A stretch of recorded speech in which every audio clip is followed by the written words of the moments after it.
Oh, this is just you, Jose, right? Pardon me?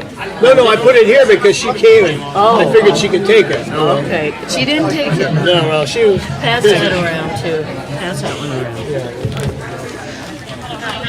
Yeah, that's okay. All right. Or 2 hours. Okay.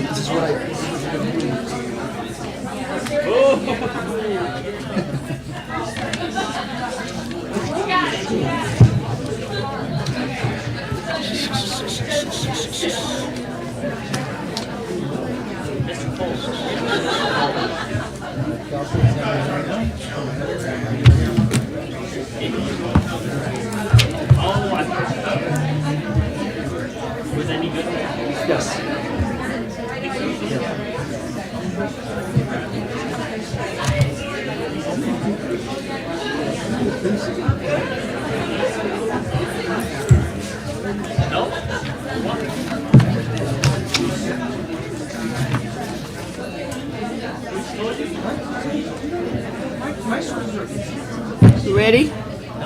Ready? Okay.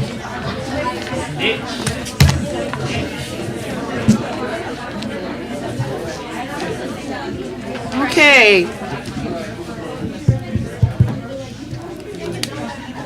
Okay, we're gonna call the meeting to order.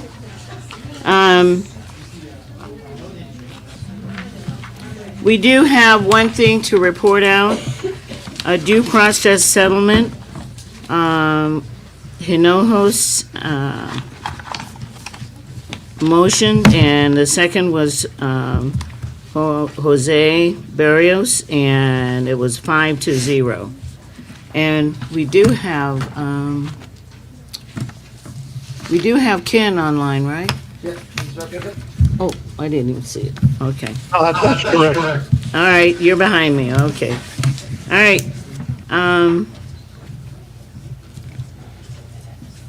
Ken, would you do the Pledge of Allegiance? Ken. That's her. I would be honored. Okay. Place your hand over your heart, please. I pledge allegiance to the flag of the United States of America and to the republic for which it stands, one nation under God, indivisible, with liberty and justice for all. I've never done a Zoom pledge before. No. Okay, we have a can I get approval of the agenda? So moved. Second, and vote? Aye. Aye. All right, presentation, speaker, Carl. Before we get started today, I'd like to kind of go off script a little bit, and with 3 different presentations that I'd love to start with today.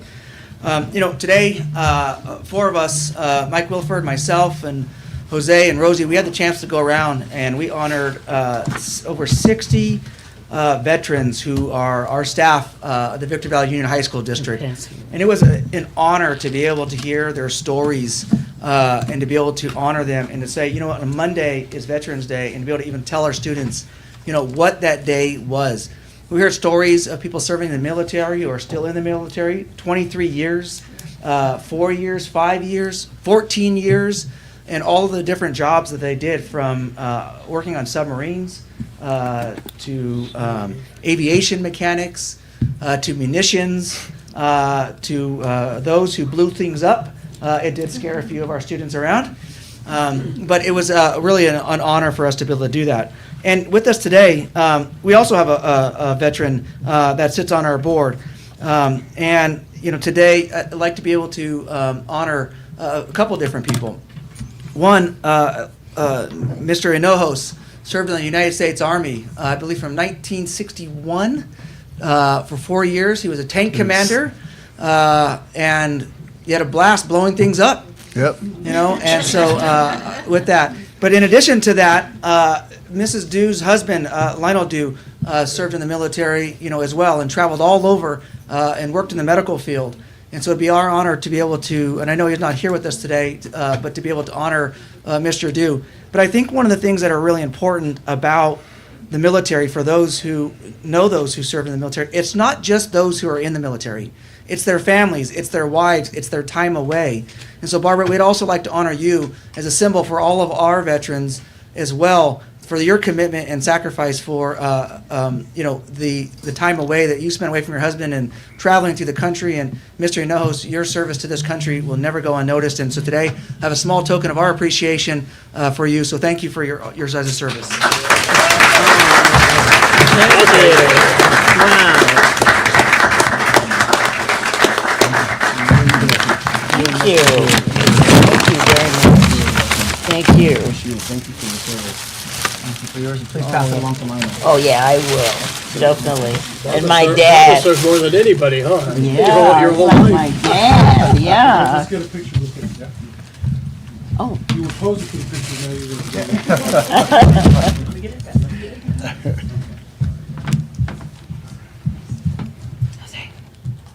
Oh, okay, I thought you were just taking it. Oh, Hey, I'm not a veteran. I feel like it, but I'm not.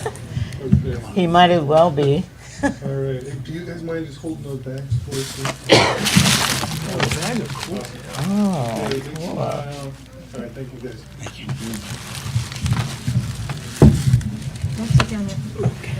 well, that's my father and my husband, huh? So, we also just recently held an election, looking at our facilities and the need for our facilities. And I really believe as a district, we have maximized our funds and the work that we can do on our facilities. And so we went out to the community and we asked them for their trust and their support on Measure A and in Measure X. And overwhelmingly, nearly 70% of the voters supported us to be able to say, you know what, we're going to improve the facilities on all of our campuses, for the expansion and the growth that we have had. And we cannot be more thankful to the community for their support. And throughout this process, there's one person who attended every single meeting and did all of the marketing material to make this happen and spent hours and hours and hours behind the scenes to make this come to fruition. And we are really, really excited about the work. And I'm really excited to be able to honor this individual. This money is $380 million to be able to be spent on our schools. And we are going to make them the state-of-the-art schools around. And the promises that we made will be the promises that we will keep. And we look forward to sharing that with the community. But tonight, what I would really like to do is be able to honor Chris Riley. Chris, would you come on up here with me?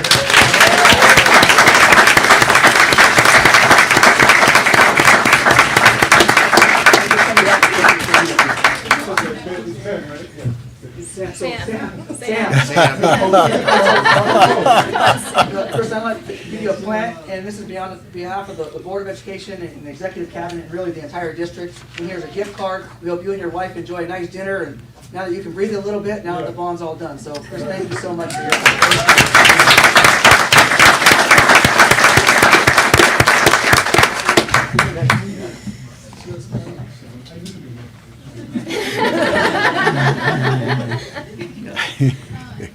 And then, tonight we're also going to be saying goodbye. And I don't think it's goodbye. I think it's I'll see you later. Barbara, you have been instrumental in this district for over 30 years. Your imprint on this district and the community and the state of California and the federal government and the work that you've done with Washington, D.C., the work you've done in Sacramento, and the work that you have done here in this district. You graduated from our schools, once a jackrabbit, always a jackrabbit. Always a jackrabbit. And, when I got to meet you, Agreed, 2 years ago, be able to serve alongside of you and to learn from you, over this 2 years. And when I first met you and I interviewed, and I looked all five of you in the eye and I said, I will not let you down. Barbara, we will not let you down for the Thank work you. that you have started. And we know that Appreciate love it. for you have for this community, the love that you have for these kids, is phenomenal. Yeah. And so today, I'm going to present you with a little token of our appreciation. But I know that the board also would like to express, their gratitude for the years and years of service that you had to this district and beyond. And there wasn't a place that I could go not to breakfast, to lunch, to dinner, in the community, and they said, where do you work? And I would say, I work in the Victor Valley Union High School District. And they said, do you know Mrs. Barbara Dew? And I said, matter of fact, she's my boss. And I said, absolutely, I do. You're an icon here, and Yes, I am. yeah. Yeah. You are. Institution. So, Thank you. Thank you very much. thank you. So I'm going to open it up. Yes.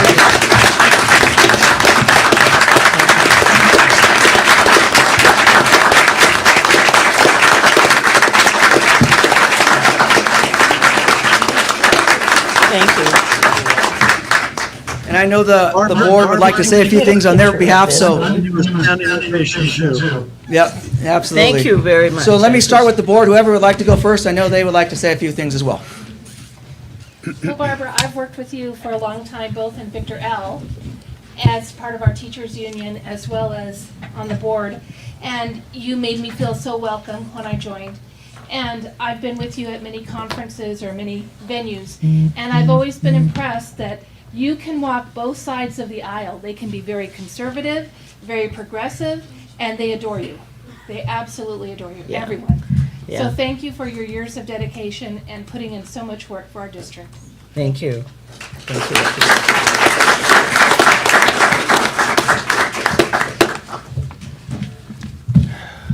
Go ahead, Jose. Well, you want to have the I- finale? You want to have the finale? Okay, I all got right. my hanky All right, ready. well, anyway, Barbara, I've known you longer than, well, Rosie's the only one that I don't know you longer. You know, I've known you for a long time, and we even put up campaign signs for you one year, and VVTA, you know, endorsed Yeah. you one year, and it's been fun. You know, sometimes it's a roller coaster because, you know, sometimes we were on that side of the table and you were on this side of the table and you had to make district decisions and we had to make teacher decisions, that kind of thing. But it was always fun, and we've had a lot of good times, and like he said, it's like hasta luego. Hasta la tarde, Hasta right? la Is that vista. better? Okay. So, you know, I know we'll see you again, and you will be around because you're involved in everything. Yes, I am. Most times in Victorville, yeah. What about Kent? Kent, do you want to go ahead? Sure. I'd love to. Barbara, I can't thank you enough. I've known you for over 40 years. And I have appreciated the work you've done in the community and everything. But the last 2 years since I've been on the board, I just want to thank you from the bottom of my heart for teaching me everything I needed to know as a newbie on the board, and for your patience and your love and your kindness. You know I love you, and we're gonna miss you. You keep in touch, girl. Sure love you. I will. I'll definitely do that, Ken.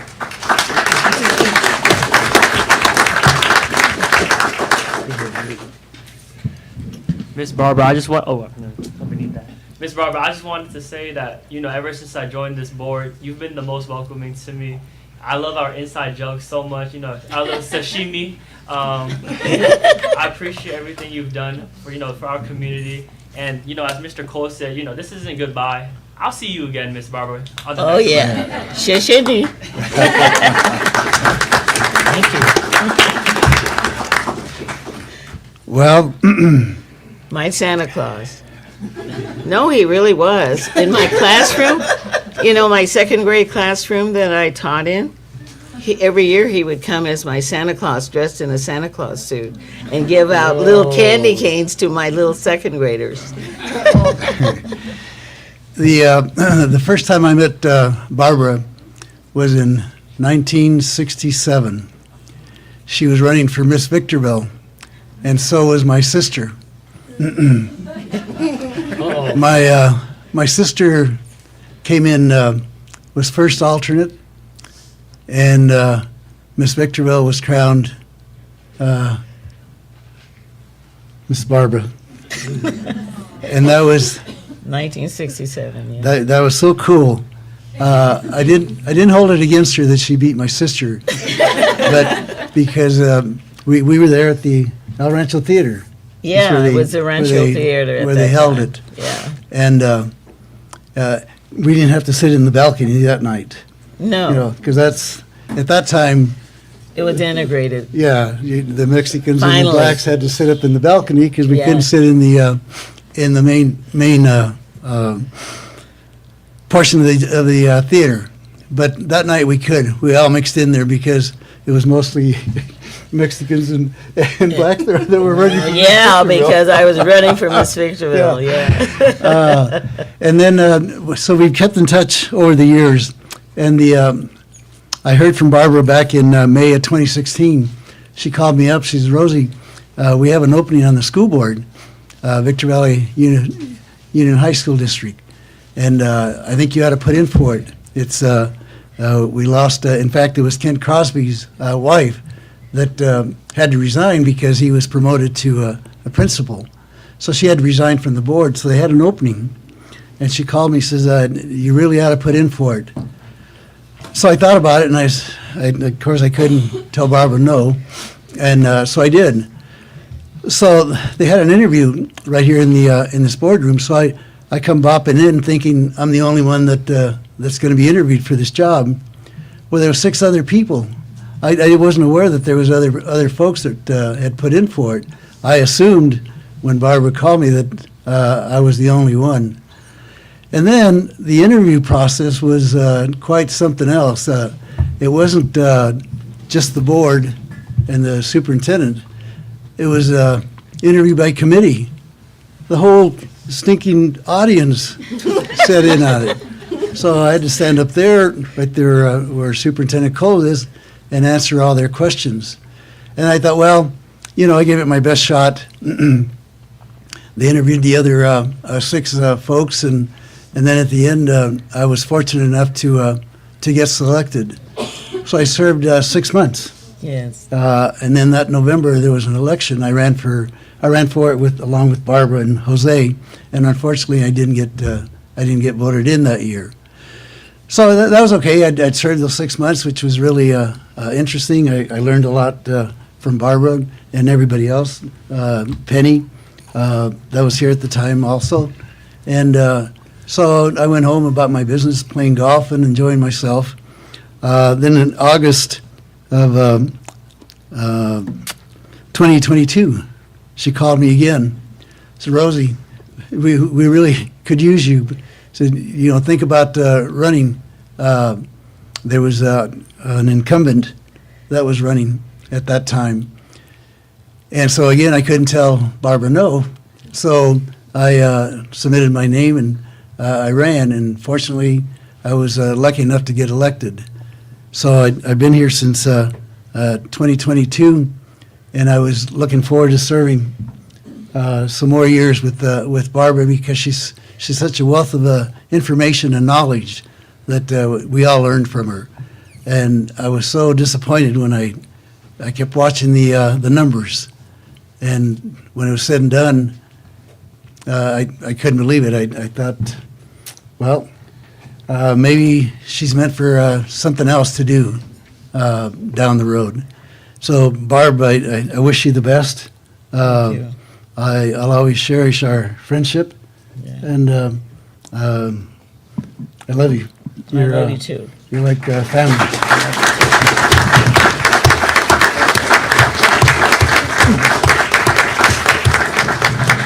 Barbara, do you want to say anything? I just want to say thank you. I'll miss the kids. My whole thing is kids, so all the kids I see in here in ensuring that they have a great education. Students have always been my big deal. And I think that got that compassion from my family. My mom actually was a teacher too, all my life. So I grew up with a teacher, and if anybody don't know this, the school that's in Ora Grande named Betty James Kindergarten Complex is my mother's. It's named after my mom, because she taught kindergarten for 100 years out there. It's like I do things for 100 years.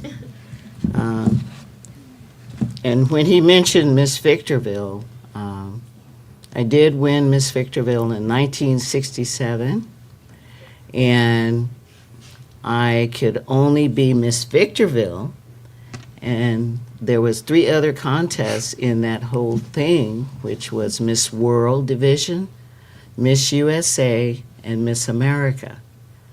I could not apply for Miss America because I was Afro-American. I could not apply for Miss USA because I was Afro-American.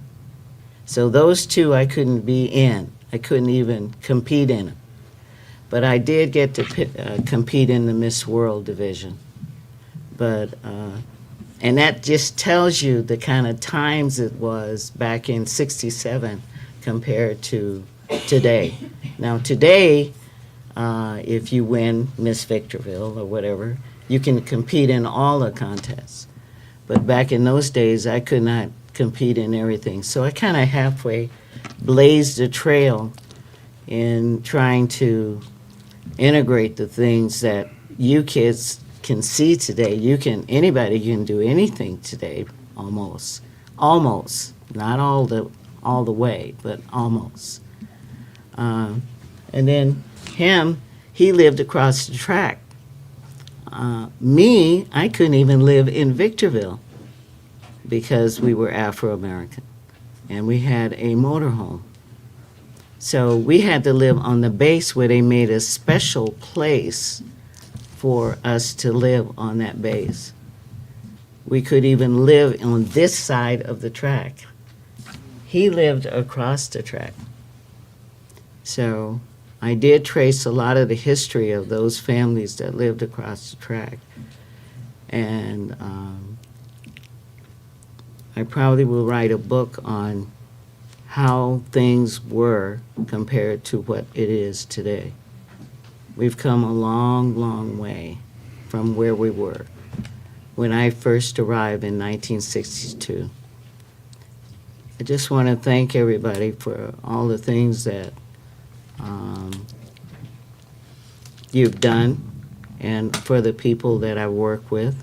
I've been under 5 or 6 different superintendents. And not only this, but the county, about 5 or 6 different county people. But I work with all of them, and even with the people in Washington, D.C., to make sure that we got the monies we need for this district, the facilities that we need, and everything else that I could possibly work on to make sure, to ensure that we had a great school system. So I've already been crying because I looked forward to at least perhaps building one more school, another high school, and finding the property that we need to build that new school. And it has to be in Victorville somewhere. So he promised me he's going to be working on it, but I'm going to be around to make sure things are happening. And I've done everything I can, even saving us money and saving taxpayers money. Because when you know people, you can push buttons, you know. You can go say, hey, get this done or do this. And that's what I would do. I've always been in the background. I haven't been up front, in the front a lot of times, but I've always been in the background ensuring that things happen. I'd call people up and make sure that they helped us with our school or whatever we need. So I just want to thank you. It's been an honor to be with you and to work with you. And I know that the people that are left over here will be great people. And I'm not gone. If you need me for anything, let me know. Just call me and let me know, because I will help you and I can help you. And you'd be surprised at who I know. Thank you.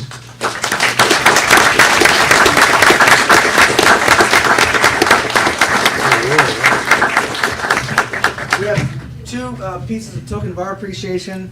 Oh, I'd love to give you this God.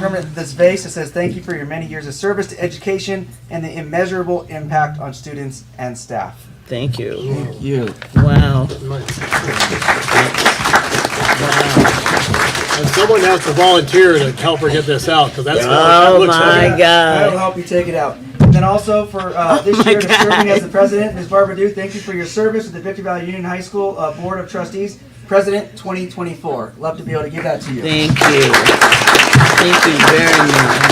Thank you. Thanks, my little baby. Take care. I will. Absolutely. You're gonna need another bag, Barbara. Oh, my God.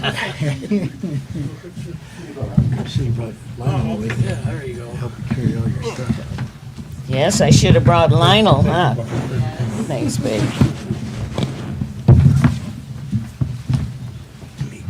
Well, at least we got that bond pass.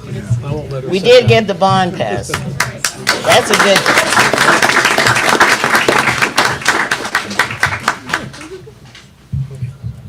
Watch your bird. Okay, ready? Yes. Okay, Barbara, keep moving just a tiny bit. There we go. That's good. Okay. All right, thanks, guys.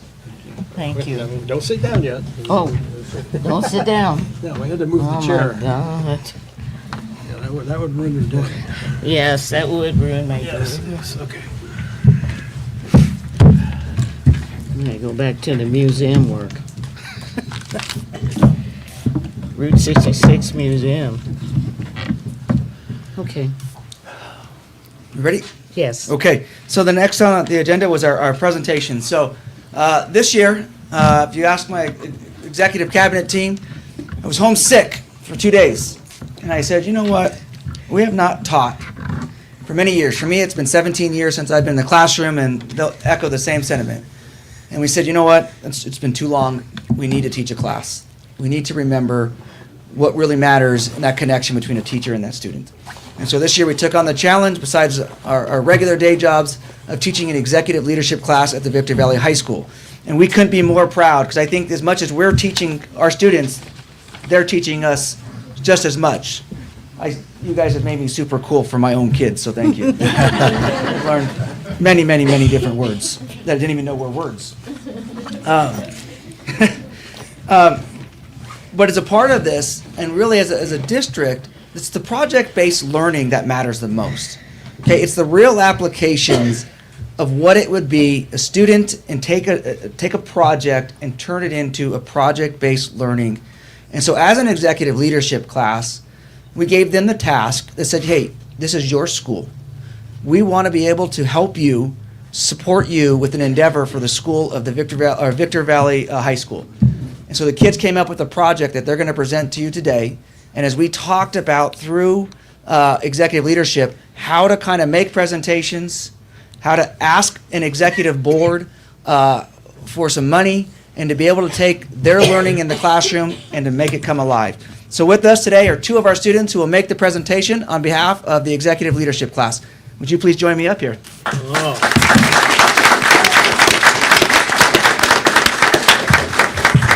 Thank you, Mr. Coles, for that introduction. Sorry. All right. Well, we're gonna begin. So, good evening, Board of Trustees, Superintendent Coles, and the Executive Cabinet. First and foremost, we would like to thank everybody in this room for having us here this evening. It is an honor to be standing before you all, and we really appreciate having given this opportunity to present to you our proposal for the future of our campus. Now, before we begin, I would like to introduce myself as well as my team. My name is Kari Garcia, and to my left I have... My name is Leilani Patel, and to my left I have... My name is Sam Rudolph. My name is Angela Reyna. My name is Daniel Cepeda. My name is Dominic Castillo. And we are the 2025 Student Executive Leadership Forgot Class. one. Oh, sorry. My name is Adrian Vega. And we are the Student Executive Leadership Class of 2025. Next slide, please.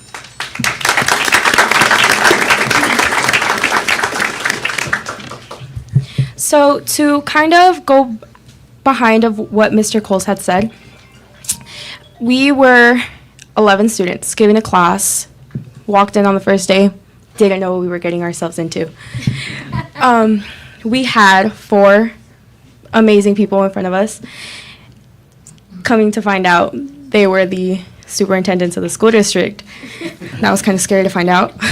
But this class has become a class that overall has taught us so much, speaking personally. And they told us, we're going to give you guys the time, and we're going to support you guys on what you decide you guys would like to do. We were able to find a problem on our school's campus and therefore find a solution to it. And we chose the modernization of Victor Valley High School's campus. Next slide, please. Now, before we begin speaking about our ideas for the section that we are focusing on, we would kind of like to talk about the whole purpose of this, the reason why we want to do this for our school. First of all, approximately 90% of our students in Victor Valley High School are both economically advantaged and or are minorities. So we feel like modernizing the campus, giving it a whole new look, would give students from all backgrounds a place to feel both comfortable and safe. Furthermore, Victor Valley High School is the oldest campus in the district, approximating 72 years. And we believe that beautifying Victor Valley High School would give pride to its students and would also encourage more care from staff and students across the entire campus. Next slide, please. So to begin this slide, we have our fire middle lane slope. This slope is the main slope here on campus. We would like to begin by replacing the bricks that we have on that slope with concrete, similar to the work that has been done on 6th Street. It would help it more with beautifying and making it look more modern and clean. The brick walls that are also along the side in green would be removed as well. They are very unnecessary. Students walk over them, and overall it would look more aesthetically pleasing if we did get rid of them. Next slide, please.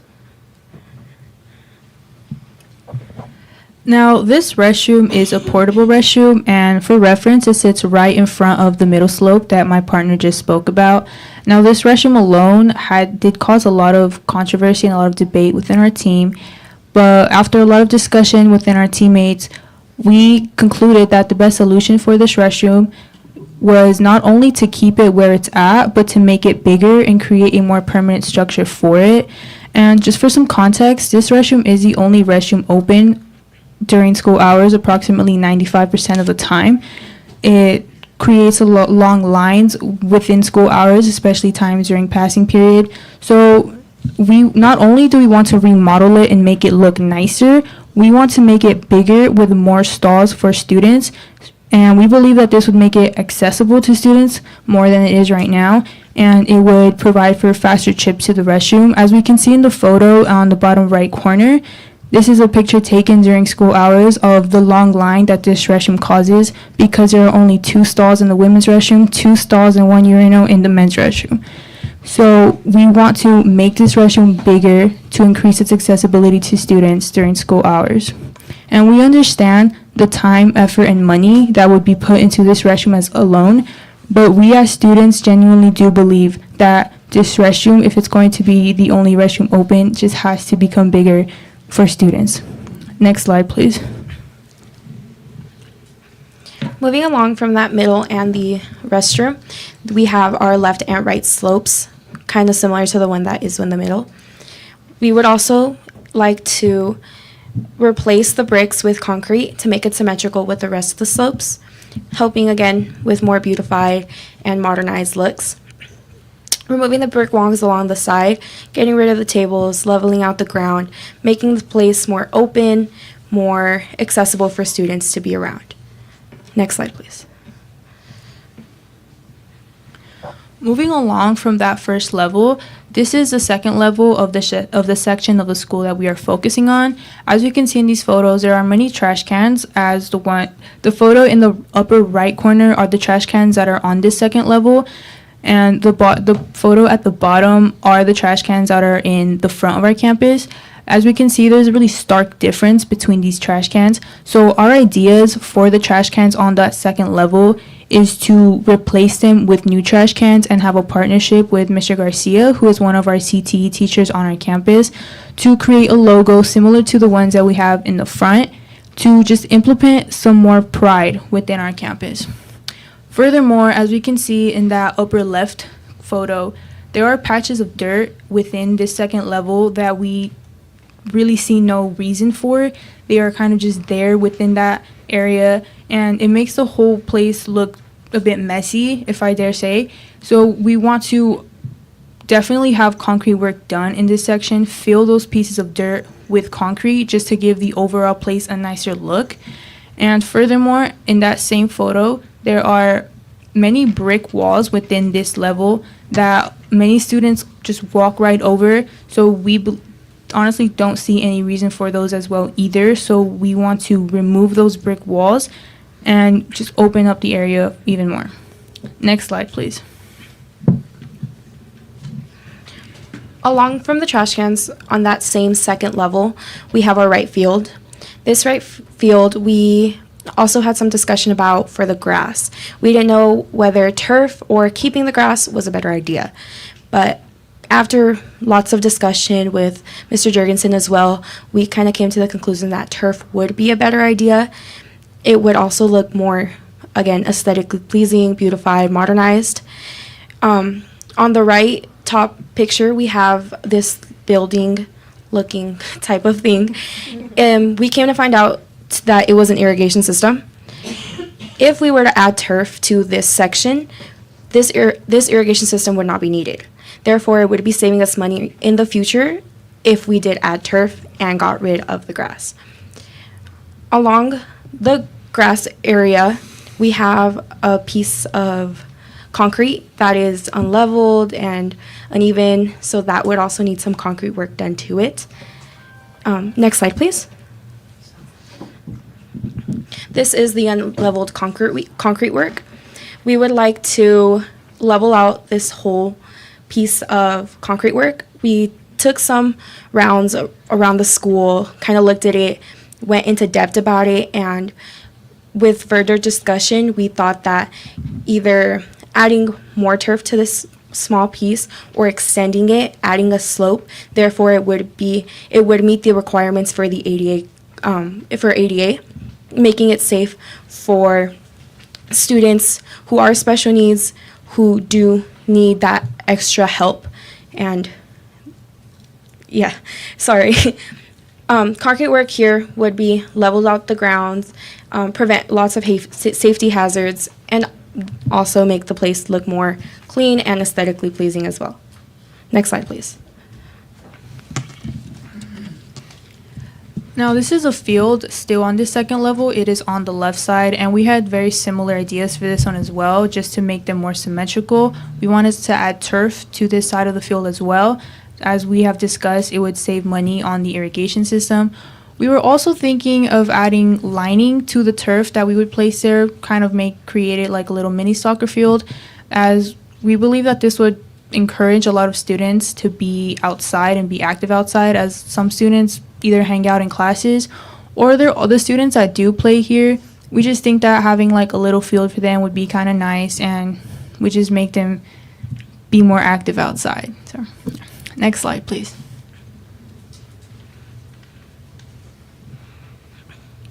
Next to that left field, we have our left planter.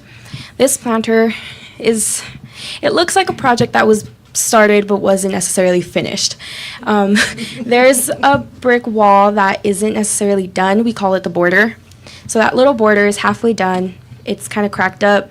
We believe that extending it and adding a new one would kind of make it look nicer as well. In the back, we have a chain link fence. That link fence is very high and not very necessary. So we believe that if we were to add a black wrought iron fence, shorten it, would also make the area look more open and nicer overall. Where the trees are planted, that dirt area, we believe that decomposed granite would look the nicest in a dark gray color as well, lasting longer and therefore looking nicer, so it wouldn't have to be updated so much. Next slide, please. Now, this is our middle planter still on this second level. Similar to the first one, we want to, as we can see in this photo in the bottom right corner, there's a brick wall that is standing there. We had ideas of removing it just to make it look a bit more open. That chain link fence, we understand its necessity for safety. So we were thinking of, instead of keeping this chain link, replacing it, as my partner said, with a shorter fence, possibly a green or black wrought iron, just to make the area look a bit more nicer. We were thinking of leveling out that ground, of course leaving the trees, but possibly replacing those bushes with plants such as succulents. And we were also thinking of adding dark gray decomposed granite to this section to make it symmetrical with the other sides, as well as kind of give the campus a more cohesive look, as it would be matching with the main building that was done. Next slide, please. And lastly, for the planters, we have our right planter. This right planter has had some work done to it. The green wrought iron fence that is there, it's very tall, has now been removed. That is no longer there. We would, though, like to add a shortened wrought iron fence in, again, that same black or green color, to make it symmetrical along the rest of the planters. It would make it look, again, aesthetically pleasing and symmetrical. We were thinking about also is removing the brick walls that are there in that green color. They make it look more crowded, and they aren't very necessary. No students not really there, so there should be no reason to really have them. In that same dirt area, we would like to get rid of the dirt, leveling it out, adding, again, that same decomposed granite in that dark gray color to make it look nicer and along symmetrical with the other two planters as well. Next slide, please. Now, this still, again, on this second level, this is around the middle of this level that we were talking about. This is a photo that we took around the beginning of when we started brainstorming this project. As we can see in this photo, the concrete was very lifted. It created a lot of safety hazards for students. So one of our main priorities was definitely to have concrete work done in this area. And also the fence that we can see in this photo, we also had ideas of removing it. So next slide, please. And this is a photo that we took after we came back from October break. As you can see, the concrete work was done, the concrete was flattened, and that fence was removed. This has created a lot of positive feedback from both students and staff. And tonight we actually have one of our teachers, so shout out to Mr. Sanchez. His room is on that left door and that left tree. Prior to this concrete work, there was always a lot of flooding when it would rain. So we are hoping that with this work that has been done, flooding is prevented in the future. So we would like to take this moment to thank the board for allowing this to happen for our campus. So thank you.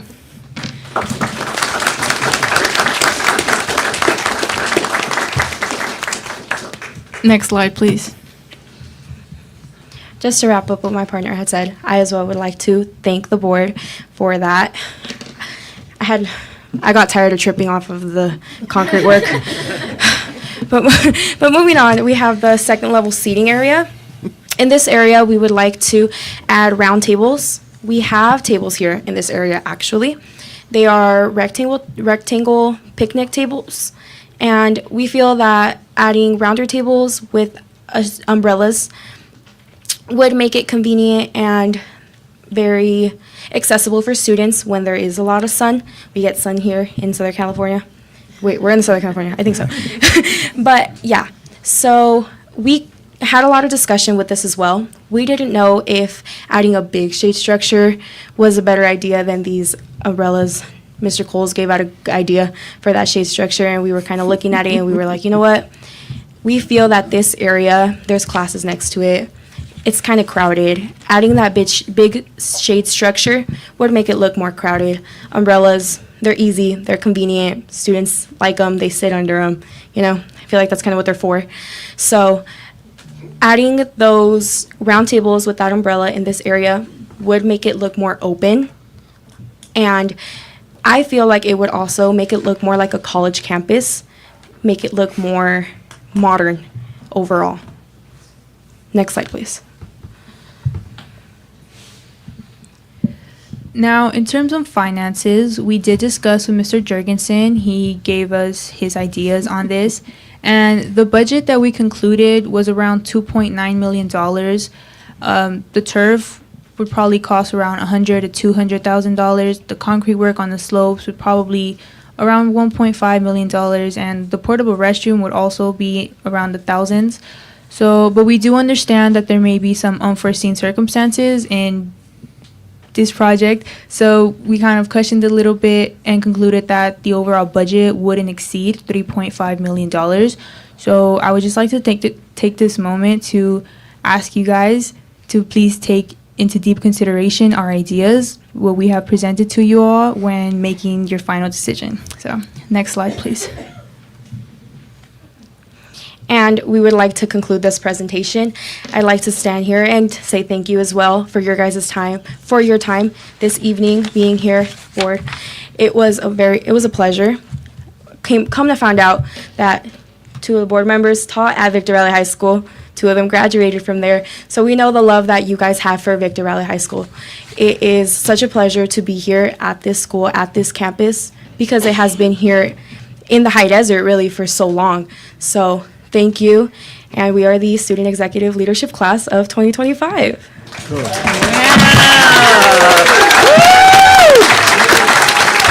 Way to go. Yeah, I'd like to make a comment. Yeah, we were there this morning and walking in that area, and you're right, in that one area, 1 foot's up here and 1 foot's down here, and it's a wonder we didn't go down into the ditch there. No, yeah, it's very unsafe. Yeah. It really is for everyone, especially that we do have a lot of special education students on campus. Some of them are in special education for other reasons, but there's some that do need more help and have mobility issues. So having a place like that is very unsafe for students. We also noticed that there was in the corner of one of the buildings there was this pole that was sticking up out of the ground. It had reflectors on one side and reflector on the other side. And we thought it was holding up the corner of the building, but we looked and it wasn't even attached to the building. It was just standing there. What the heck was that for? But let me just say thank you for an excellent presentation. You did an awesome job, and we appreciate you being here and making us aware of these what's going on over there in the conditions. And your proposal is excellent. Thank you. Thank you. Thank you for your time, Mr. Renojas. I'll raise my hand since you're the teachers right now, all right. okay? Okay, first off, I think you guys did a lot of work, and it's really great, and everything you were spot on. This is, uneven cement, dirt next to cement, unexpected drop-offs, things like that.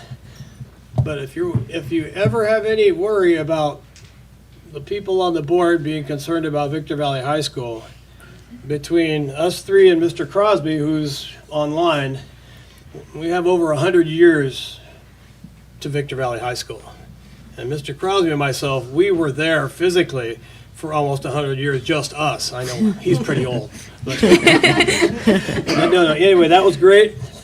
And I'm glad you mentioned plants, because we were talking concrete. I've seen too many schools with just concrete, and they're bleak, depressing. And Victor Valley High School, when I came here years ago, and I know I'm getting off track, but the thing that impressed me was this oasis in the middle of the desert. All those dirt area where the bricks are, there used to be trees there. And, well, Mr. Crosby and myself remember when people planted those trees on the top of that slope. There was a really cool peach tree. I don't know if it has peaches anymore or if you can get them, but if it does, you guys get a ladder, because they were great peaches. All right? And the restroom idea, outstanding idea, because people don't think about the intangibles. If you're going from PE to the horseshoe, you don't have time to stop in a bathroom. So if you have a big bathroom that's uncrowded, it's going to reduce tardies right off the bat. So that'll make a lot of teachers happy. And Oh, and the decomposed granite, that was an excellent idea. Adds color, it's not dirt, it's not fake grass, but, fake grass is good.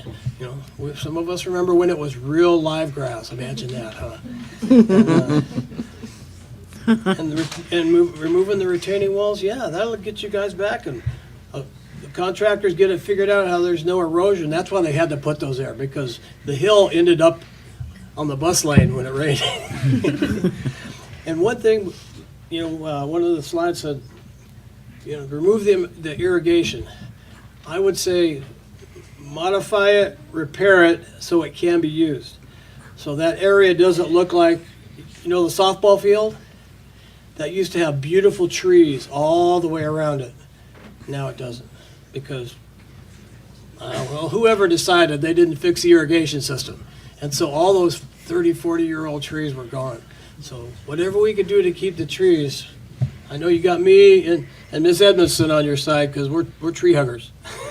No, definitely, that thank was you guys. something. No, thank you for your time, and your opinion is very valued, and that's something that we definitely told Mr. Coles going into this project. The trees are staying 100%. We feel like it brings a more livelihood to Victor Valley High School's campus. So that's something big that me and my whole team really did discuss. And they're green. See, so it fits right there. And they're green. And they're green. Well, he planted the peach tree. Really? I think we need another peach tree. No. Oh, okay. I was just joking. You planted something there, I bet. Yeah, we did. We planted trees too. So All the ones out front. Yeah. I want to thank you guys for all of your hard work. I was fortunate to be able to come to visit your class. I actually visited your class twice. Once when Mrs. Milton was teaching, and the second time when Dr. Yee was teaching. Now, when Mrs. Milton was teaching, you guys were out in the field. And I looked around for you because the office said you're in the quad, but you guys were someplace else, so I didn't get to meet you or see you then. But the second time, I got to stay for the entire class, and you all worked really hard. You were engaged. I was so impressed. You didn't just do this project. You were also working on college applications and what it takes to have a good interview. I was just impressed by the scope and the breadth. And I was also impressed that our 3 administrators were taking time out of their day to know what it's like to go back into the classroom. But another thing I was thinking during this presentation, Mike Mayo, are you close by? Yeah, he's there hiding. I think you heard that 11-to-1 ratio. So I hope your negotiators take note that this might be considered past practice. I already talked about it over here. All right. Thank you guys for doing such a great job. It was very impressive. I don't know if you're charging our district for your services, but I would approve that bill. Kent, Barbara, would you like to say? if I could just say something really quickly. I want to thank the team for the wonderful job they've done. I was 41 years in the district. I bleed green and white, and I am so impressed with what you guys have come up with. And I know that as we go over the finances and all, I think you guys have done a wonderful job with that, and we will definitely take everything into consideration. I can't thank you enough. I'm touched that my old campus is going to look so beautiful after your suggestions. So thank you very much, and to the district office staff. Thanks for having the faith enough to let the kids come up with these ideas so that we can move forward, because sometimes we don't have it. Mr. Barrios and I can remember when they didn't even have doors on the men's toilets at the school. And so now we're getting a brand new, beautiful bathroom for the students. So we're excited, and all the beautiful things that you've got going. Thank you, thank you, thank you. If I could just make a suggestion. I would have one suggestion. In those restrooms, when you build the new ones, if there's a function going on at the school, could you ask them to leave those open? There was at a function the other night out there, we stood around, had to wait for a security guard to show up to unlock the door and let us in. We could have just gone home, but anyway, if you could just somehow work it so that they're operable, if there's a function going on in the school, that'd be great. But thanks again for your presentation. Thank you.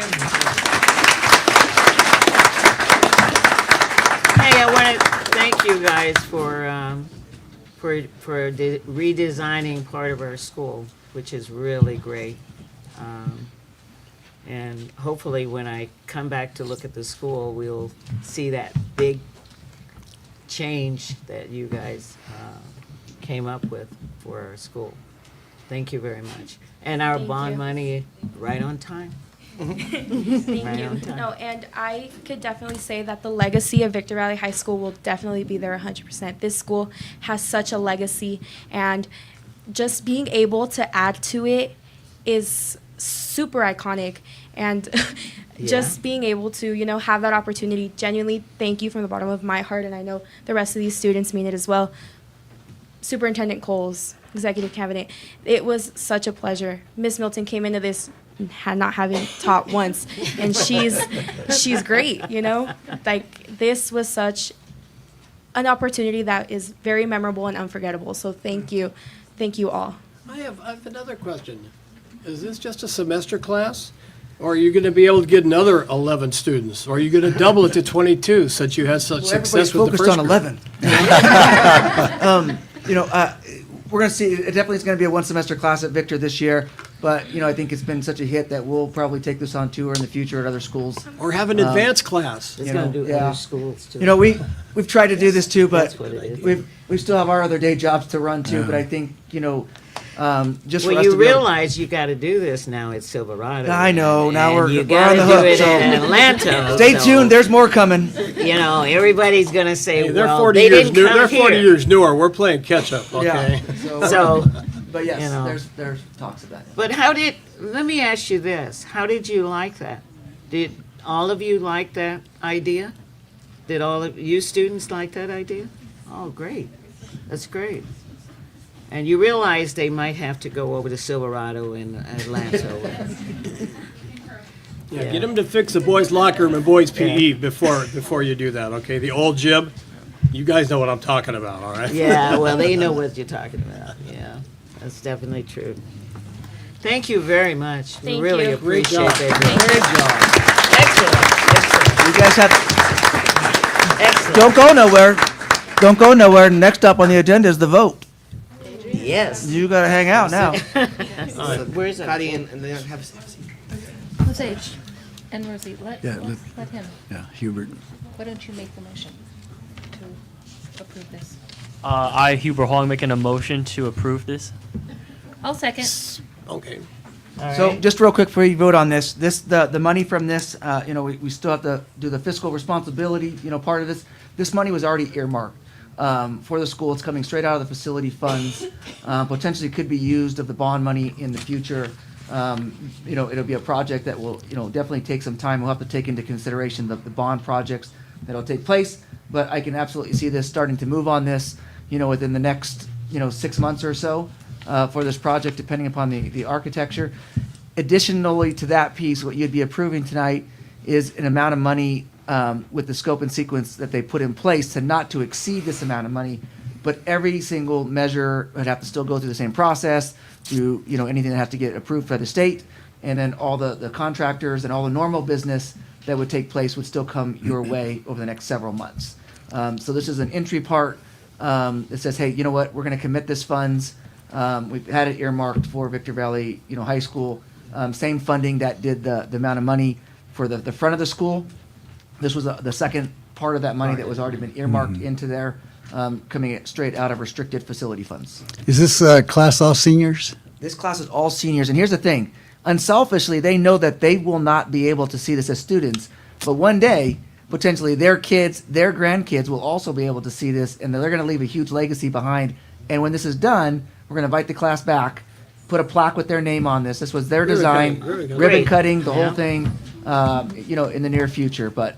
Yeah, great. So with Yeah. confidence, I can let you know that with the facility monies we have, an amount of money not to exceed the $3.5 million.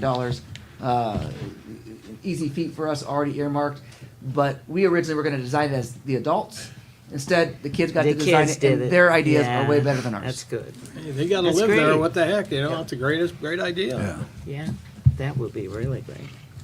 All right, can I get a vote? Aye. Aye. All right, Aye. so that passes. All right, there you go.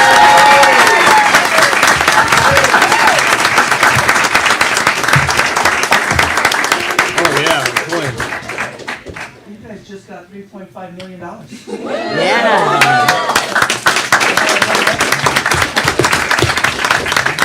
VVUHSD just said they're going to put you on their negotiating team.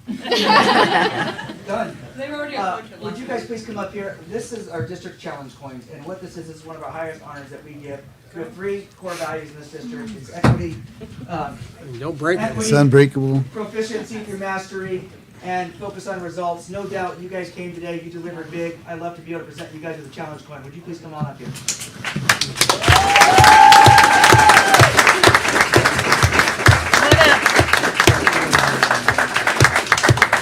Oh, he's having. Come on up, guys.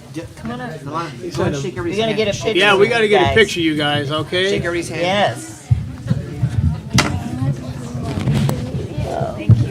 Congratulations. Thank you. Thanks for all your hard work. Very Appreciate good.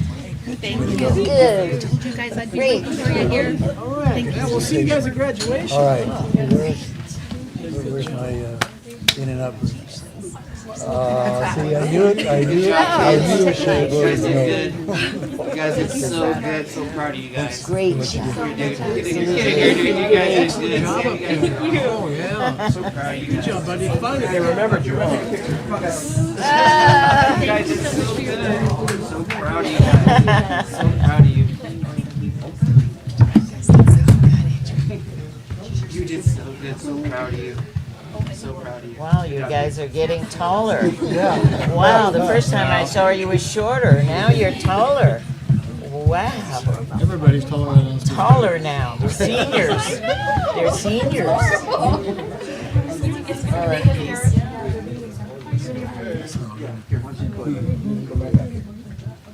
There you go. You're good.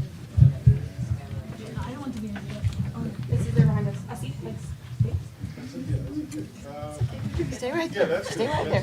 You're good. You can stay. Wait a minute. You guys got to get in the picture. Come on. Yeah, get those teachers up here. Wow. Where's that other teacher? There, get up here. Can I see you, Herbert? You guys, give Bonnie a hug. All right, okay. Big smile. Okay, smile, say cheese. Chris, you need any more? You good? Hold on. Holy. Hold on, I Right there. There you go. 1, 2. Oh, yeah, I got it. Yes. Good job, Congratulations, guys. guys. Great job.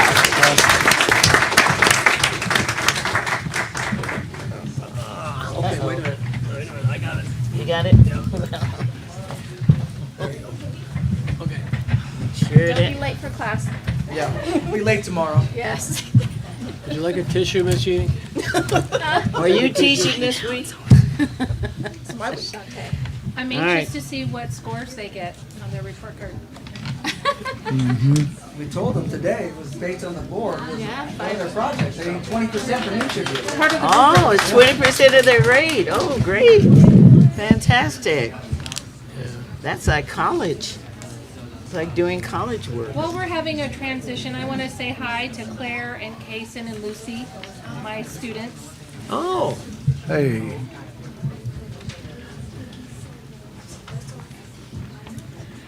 okay. We have a public hearing. 5.1, public hearing on Victor Valley Union High School Sunshine Proposal 2024-25 reopeners with CSEA. And we'll start with 6:34. Good evening, Board, Executive Cabinet, members of the audience. We are going to be sunshining today with CSEA. So in accordance with Section 3547 of the Educational Employment Relations Act, CSEA and the district are submitting their initial proposals to open negotiations. Following the public hearing, the board will need to consider adopting both proposals. For VVUHSD, we recognize that Articles 7 and 10 are automatic reopeners. We'll also be opening Article 6 for transfers and promotions. VVUHSD recognizes that CSA may choose to bargain additional articles. VVUHSD hopes to meet members' concerns and establish language beneficial to the students of Victor Valley Union High School District.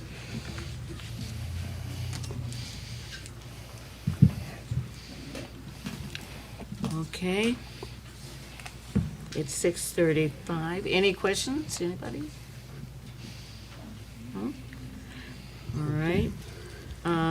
Can I get a motion? So moved. Second. Okay, vote. Aye. Aye. All right. 5.3, public hearing for CSEA again. And this one is on the reopeners again for Victor Valley. Thank you again. That is correct. This is CSEA's proposal. So again, in accordance with Section 3547 of the Educational Employment Relations Act, CSEA and the district are submitting their initial proposals to open negotiations. Following the public hearing, the board will need to consider adopting both proposals. CSEA has surveyed its members, reflected upon their concerns. The members of CSEA have voted not to reopen any articles for 24-25.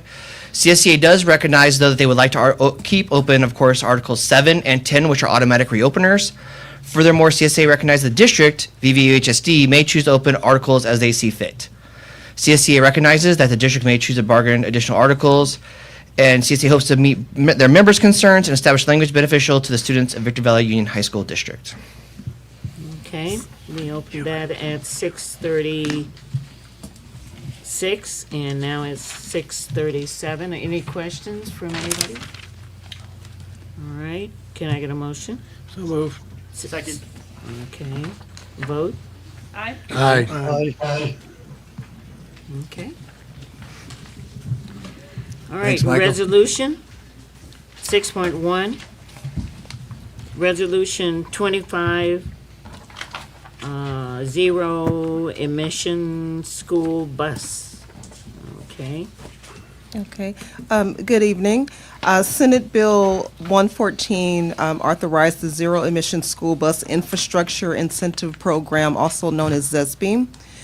This program, they have allocated $375 million for the purchase of zero-emission school buses and $125 million for infrastructure required. The approval, this resolution gives the district employees, myself, the Director of Transportation, and/or our designees authorization to submit applications for this program. One question.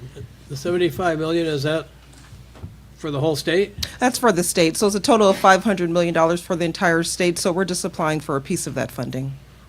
We need a big piece for the buses. Hopefully. All right. Can I get a motion to approve?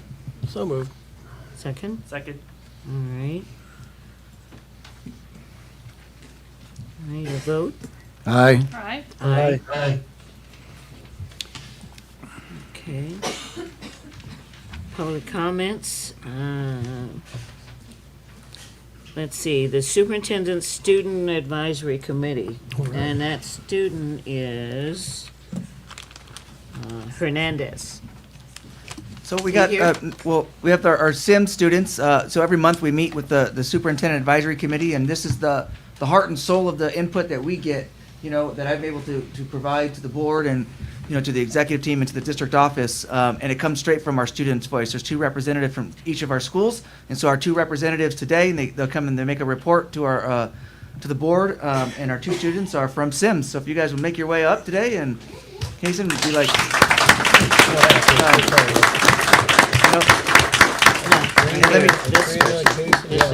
this is the superintendent one.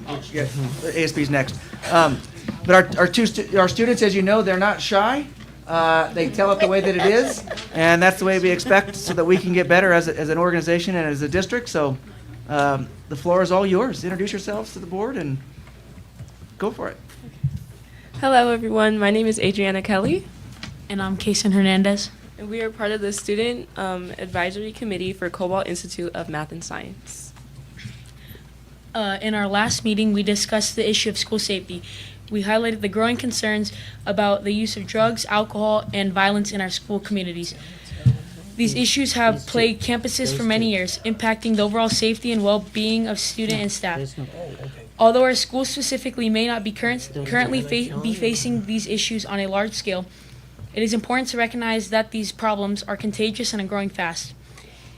If left unaddressed, the presence of drugs, alcohol, and violence can easily make their way onto our campus. This can spread quickly, affecting more students and growing a negative effect throughout our school. It is crucial that we take the opportunity now to prevent these issues from moving further and protect the safety of our school community. I will now talk about some key discussion points that we talked about. So the first one was violence on school campuses. During our meeting, we talked about how violence has been a persistent problem for many years at different schools.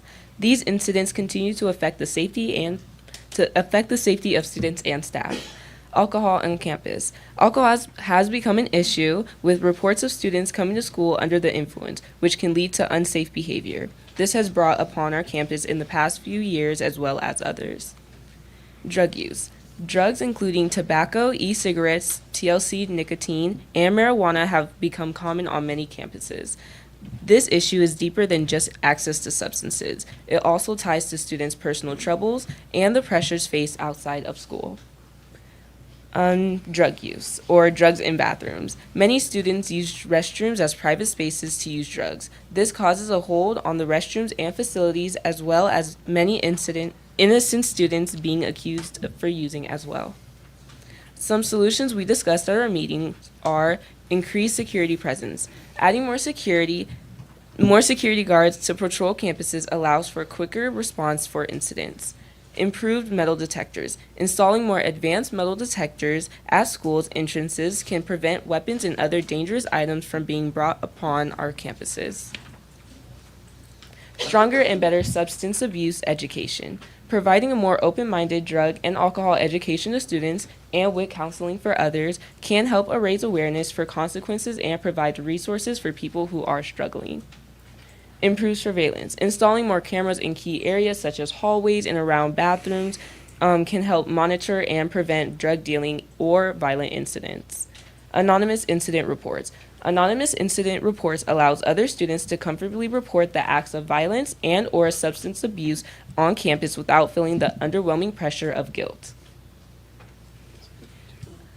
By applying these procedures, we can hope to create a safer and more supportive environment where students can focus on learning and personal growth.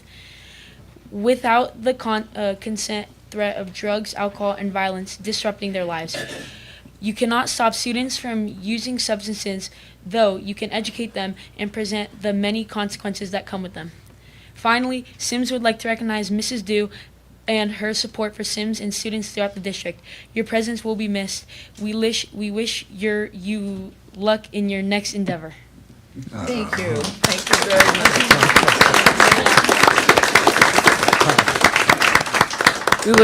We would also like to recognize our principal, Miss Dr. McNally.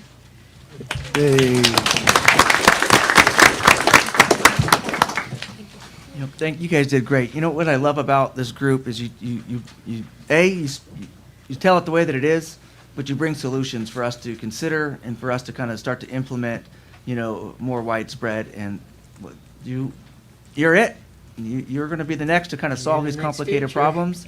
And so I think the learning that we get from you and vice versa, it's immeasurable. And so thank you.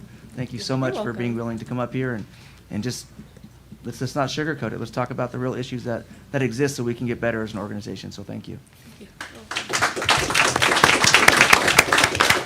Thank you, guys, and I definitely will miss you.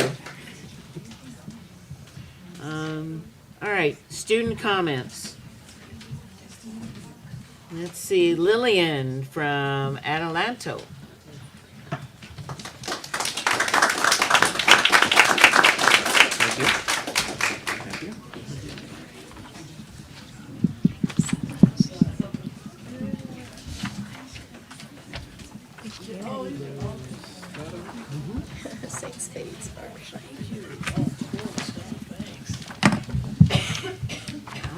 Thank you.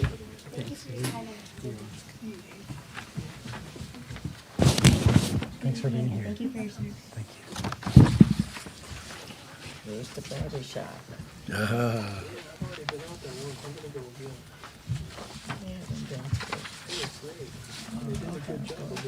it out. See how it is. That's cool. That is cool. Went to that opening.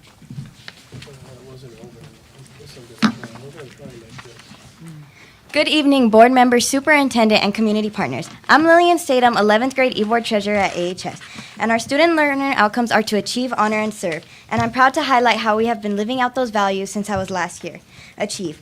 After our first quarter grades came out, our English, math, science teachers have begun offering the opportunity for students to increase their grades by reteaching the concepts that they missed and then retaking the test to replace the previous low score in the gradebook. We are working on decreasing the D and F grades as well as meeting our A through G goals. Honor. Our student leaders are continuing to demonstrate honor through respecting the campus and supporting their peers by recognizing their achievements. Our construction class has upgraded the campus with the installation of our new lunch tables and trash cans so that we can all do our part to keep our campus clean. Serve. Our commitment to service shines through the events that we host for our community and parents on campus. Our CTE programs are working with the local community companies to establish partnerships for our graduates to get jobs upon graduation. We have several food drives underway to provide holiday meals to our community. Lastly, we would like to invite you to our barbershop ribbon cutting ceremony November 13th. If you would like to receive a service, please sign up. Thank you so much for your time.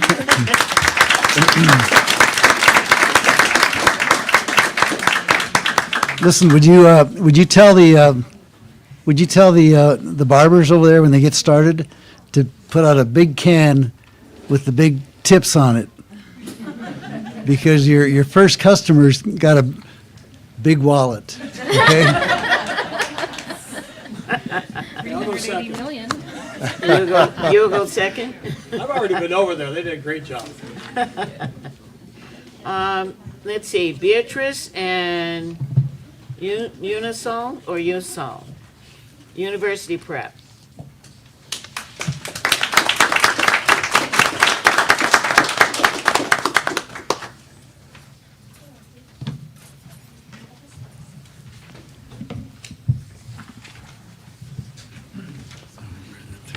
Thank you.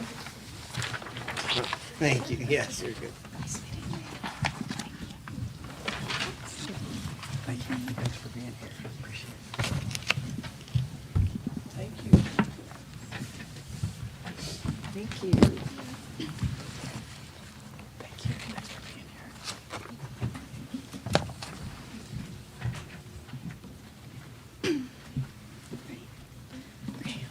Good evening, board members, teachers, parents, and fellow students.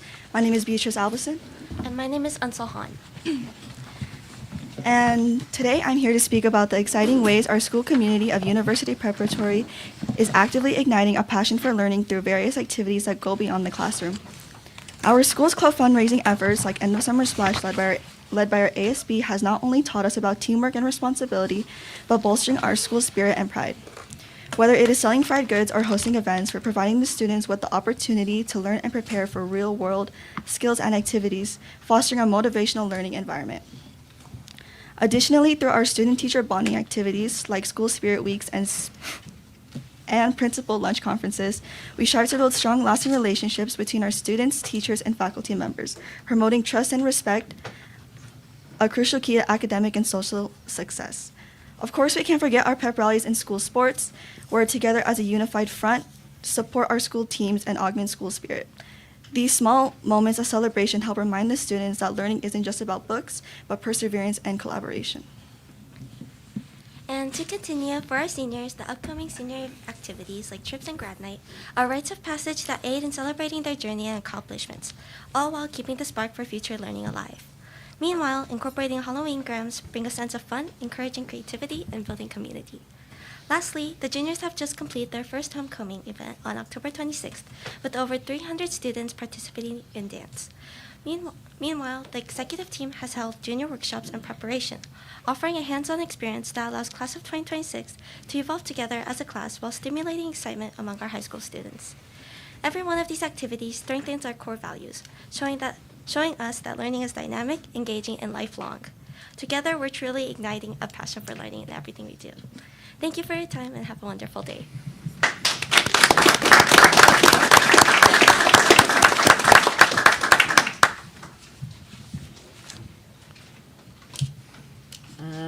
Joseph and Ayala, is that how do you pronounce your first name? Ayala? Yes. From Yes. Option for Youth.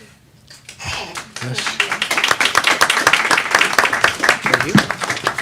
Thank you.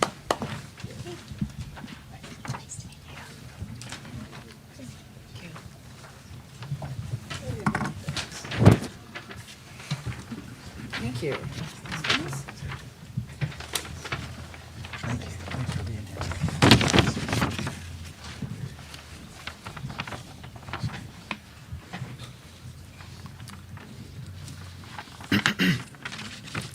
Good evening, everybody. I'm Joseph, and I'm here with my sister. Ayana? And we are talking about this semester with Options for Youth. We have been very busy this fall, starting things off with a well-attended back-to-school nights for students and families. Options for Youth kicked off the school year with a series of exciting events and initiatives designed to engage students, families, and the community. Back to School Night saw a fantastic turnout, setting a positive tone for the year ahead in celebration of Hispanic Heritage Month. Victorville 3 hosted a Hispanic career panel where students had the choice to meet and interact with local business owners and professionals. The event provided invaluable insights into various career paths, sparking inspiration among the Mustangs. In observance of Suicide Awareness Month, several activities were organized to foster open discussions about mental health. These sessions equipped its students with tools to recognize signs of mental distress and maintain good mental health habits, ensuring that Mustangs prioritize their well-being. College and Career Week was a highlight packed with engaging activities like word searches, crossword puzzles, and one-on-one counselor meetings. Students participate in college application workshops and FAFSA help sessions, with each site adding its own twist. Victorville 1 hosted a Wings and Things event alongside pumpkin painting. Mustang students also had the opportunity to experience campus life firsthand during field trips to CSUSB and the HBCU tour to Tuskegee, Alabama, and Atlanta, Georgia, which I attended, getting a taste of what it means to be a successful college student. Career technical education classes are in full swing, giving students hands-on experience in fields like cosmetology, veterinarian assistance, and health science. These programs, along with the Preparing for Academic Career Excellence classes, are equipping students with critical real-world skills such as time management and financial literacy. These experiences are shaping the Mustang's future and preparing them for life after high school. Additionally, participated in the High Desert Education Summit field trip, showcasing the opportunities available in business and education. We also had 25 Mustangs participate in the San Bernardino County Poll Worker Program training and worked on Election Day. On the athletic front, the Mustangs continue to shine. The girls volleyball team clinched their third consecutive championship, and the boys basketball and volleyball teams each secured second place, finishing in their respective tournaments. Girls basketball and boys volleyball tournaments added some fun competition to the mix, while the cheer squad proudly represented the school at all the star events, where they competed alongside other squads from Options for Youth. Along with esports, the Mustangs are on fire, with one of their teams currently undefeated. With a packed calendar and success across academic, extracurricular, and athletic pursuits, the Mustangs are off to an incredible start this year. Thank you. Thank you.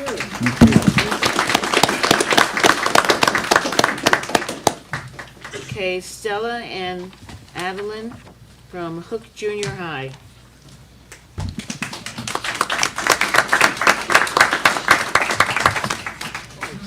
Thank you. Thank you.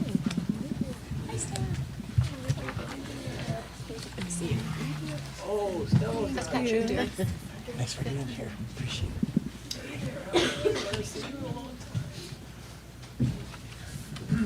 Thanks, sweetie. Thank you. Thanks for being here. I know. Thank you.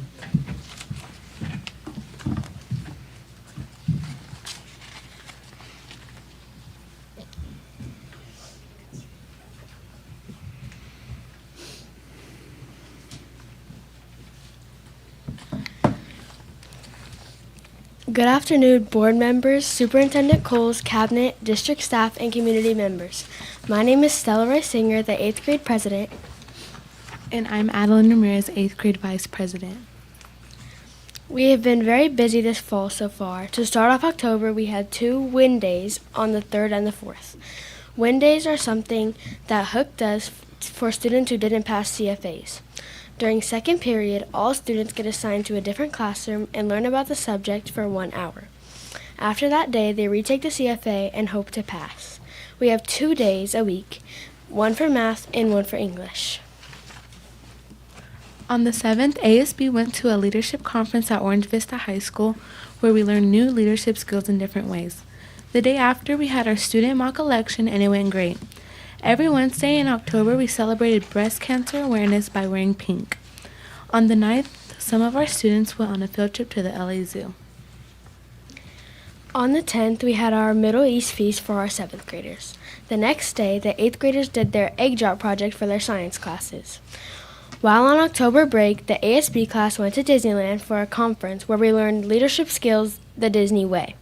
Every leadership student loved it and we had a great time. When we got back from October break, the Performing Arts Club sold Halloween grams for $3 from October 21st through October 30th. They came with a bracelet, a poppet, a lollipop, and a cute note from the sender. In front of you, we have our November and December calendars, along with our Spirit Days for Anti-Bully Week, and a flyer to our family game night. This year, wrestling had 2 students get second in the finals. Volleyball is happening now with 3 large teams. We also held a pep rally for the sports in September. For Red Ribbon Week, we did a door decorating contest and our 8th grade history teacher, Mr. Rocco, won. Last week, we dressed in spirit to be drug-free. On Monday, students had the choice to wear red for substance abuse awareness or pajamas. On Tuesday, students had the choice to wear purple for domestic violence awareness or 90s. Wednesday was Unity Day and our school wore orange and pink for breast cancer awareness. On Thursday, students could wear Halloween attire or a school-appropriate Halloween costume. Lastly, on Friday, students had the choice to wear orange for anti-bully awareness or dress like Adam Sandler. Today we had our first CFA recognition assembly of the year. Students who passed 3 or 4 CFAs received a personalized certificate and a coupon for a free treat from our snack bar. Students who passed all 5 CFAs also received a personalized certificate, a coupon for a free treat at our snack bar, and a voucher for Red Robin. Wow. We also recognize our 8th graders who passed 1 or more of the state tests last year. They got a certificate and are going on a field trip to Magic Mountain for free. At lunch, we rewarded students who made honor roll with cinnamon rolls. Many students enjoyed the treat and hope for us to do it again. Thank you so much, Miss Barbara, for being an amazing and even more beautiful person. Hook Junior High is very grateful for you. Thank you. Yeah, that's my school.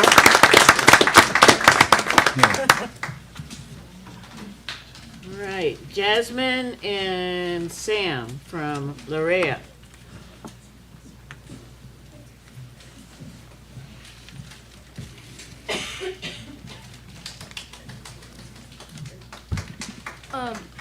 Hello, my name is Samuel Radica, and this is Jasmine Martinez.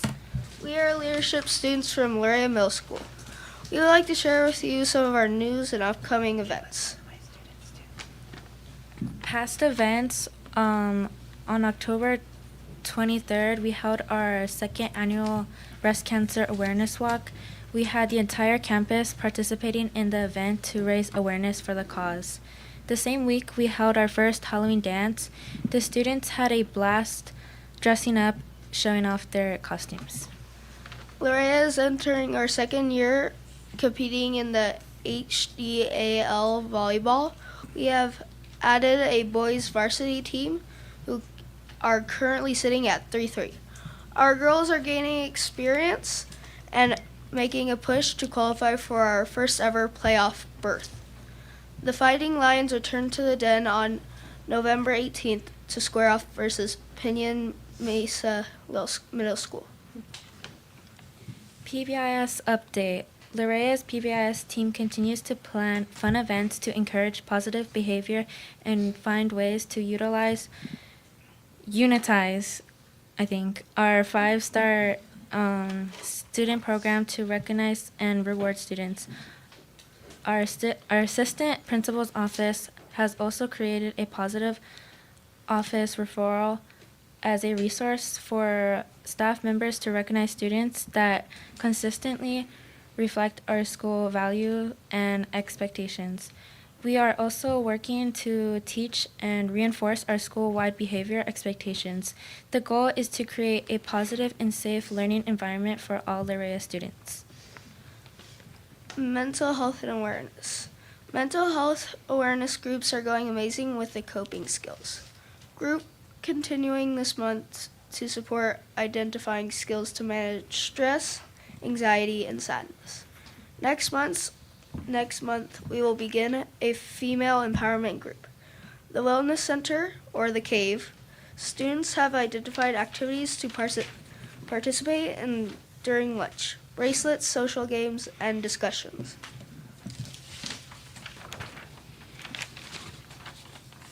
In November, Lorea will highlight gratitude and kindness. Activities will include sharing compliments and acts of kindness to others. Upcoming events at Lorea. Next week, our leadership classes have several activities planned for Worldwide Kindness Week. We will be spreading kindness and positivity to all of our students and staff. On Wednesday, October 20th, our PBIS team and leadership class will host a pie eating contest at both lunches for our students that have been displaying positive behavior on our campus. We would like to acknowledge Mr. Lord Brown as our military veteran on campus in honor of Veterans Day on Monday. Thank you for your service, Mr. Brown. Thank you so much for all your time.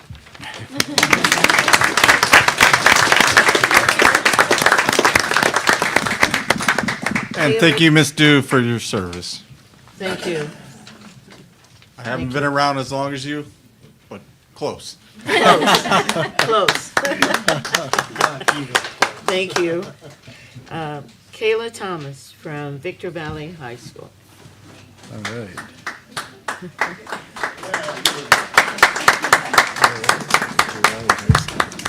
Thank you.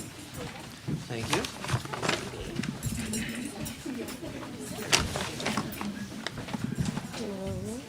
Thank you. It's a beanie.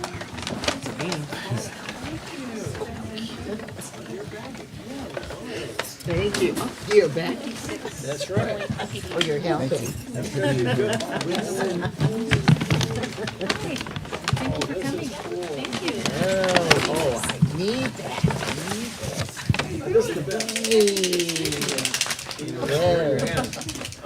Cool. Hey, did you see that? For the Hook students, did you hear that Barbara started at Hook first when she came to Victorville? That was her first school? Yeah, and they had 9th grade, that's right. I went to 9th grade there. I had Mrs. Guzman. Mrs. PE. And I was a cheerleader.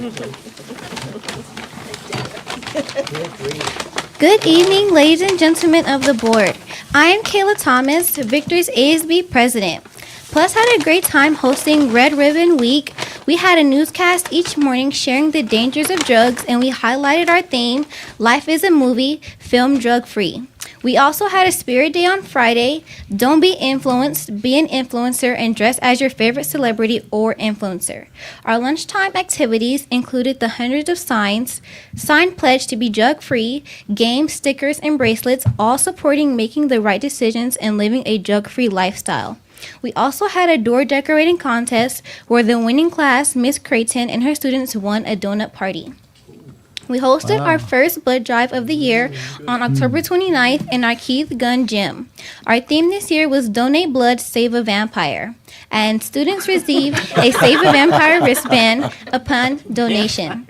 Students aged 15 and up were able to donate to help save lives. We had 100 donations and saved between 300 and 500 lives. Our next blood drive will be held in April. we suggest you guys come. Our Unity Day celebrations was so successful, due in part to our many groups on campus that participated.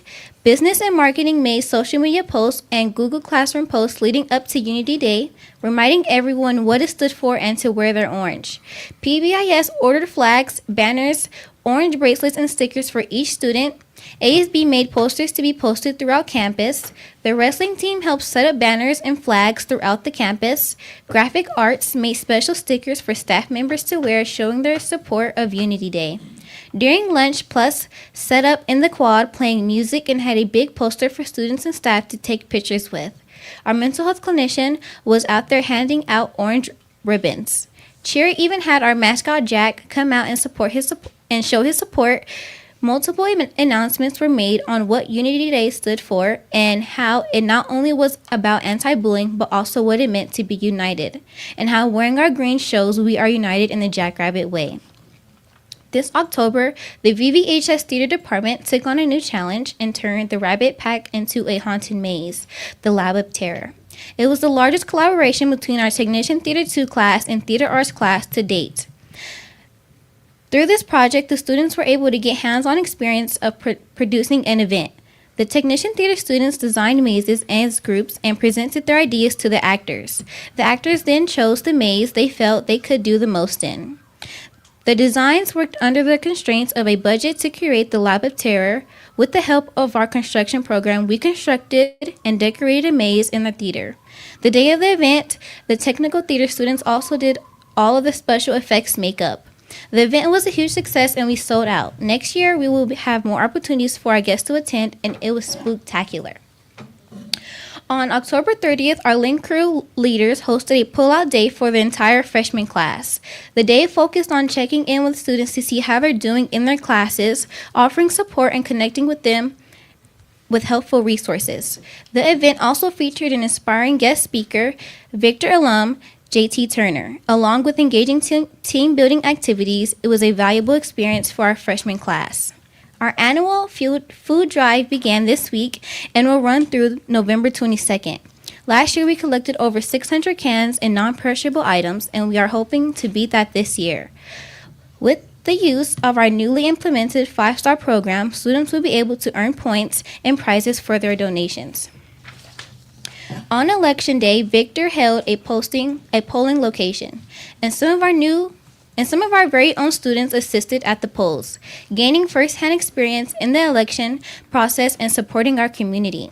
Our fall sports banquet will be held on November 19th and 20th, where we will be recognizing our individual athletes for their accomplishments, and you guys are all invited. Speaking of accomplishments, we have exciting news from Victor athletes. 16 varsity sports on campus with 14 head coaches on campus. Our first ever DSO championship with girls golf. Volleyball has reached the CIF finals for the first time in school history, and they will be traveling to Cambria this Saturday for the opportunity. Our football is 8-1 record, a milestone has not been seen in the past 20 years. They will travel to Long Beach tomorrow to take on Wilson High School in the first round of CIF playoffs. On behalf of Victor Valley High School, I would like to thank you all for your continued support. Board of Trustees, the Cabinet, and Barbara, we would like to thank you for your excellent dedication to our campus, and all of you board members. We appreciate the love and support that you continually put into our campus to make it what it is today. Have a beautiful evening.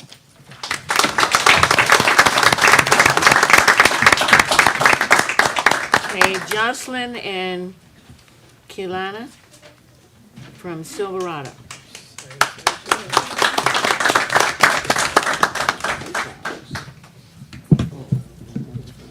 That's really close.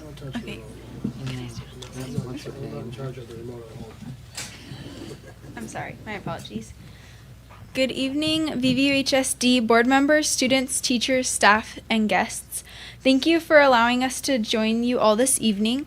My name is Kaylani Landez, and I am the Silverado Executive Board President, Girls Varsity Soccer Goalie, and a proud Link Crew mentor. Good evening, everyone. My name is Jocelyn, but preferably Joss Cardenas. Thank you. I am the Executive Board Vice President and, 3-sport varsity athlete.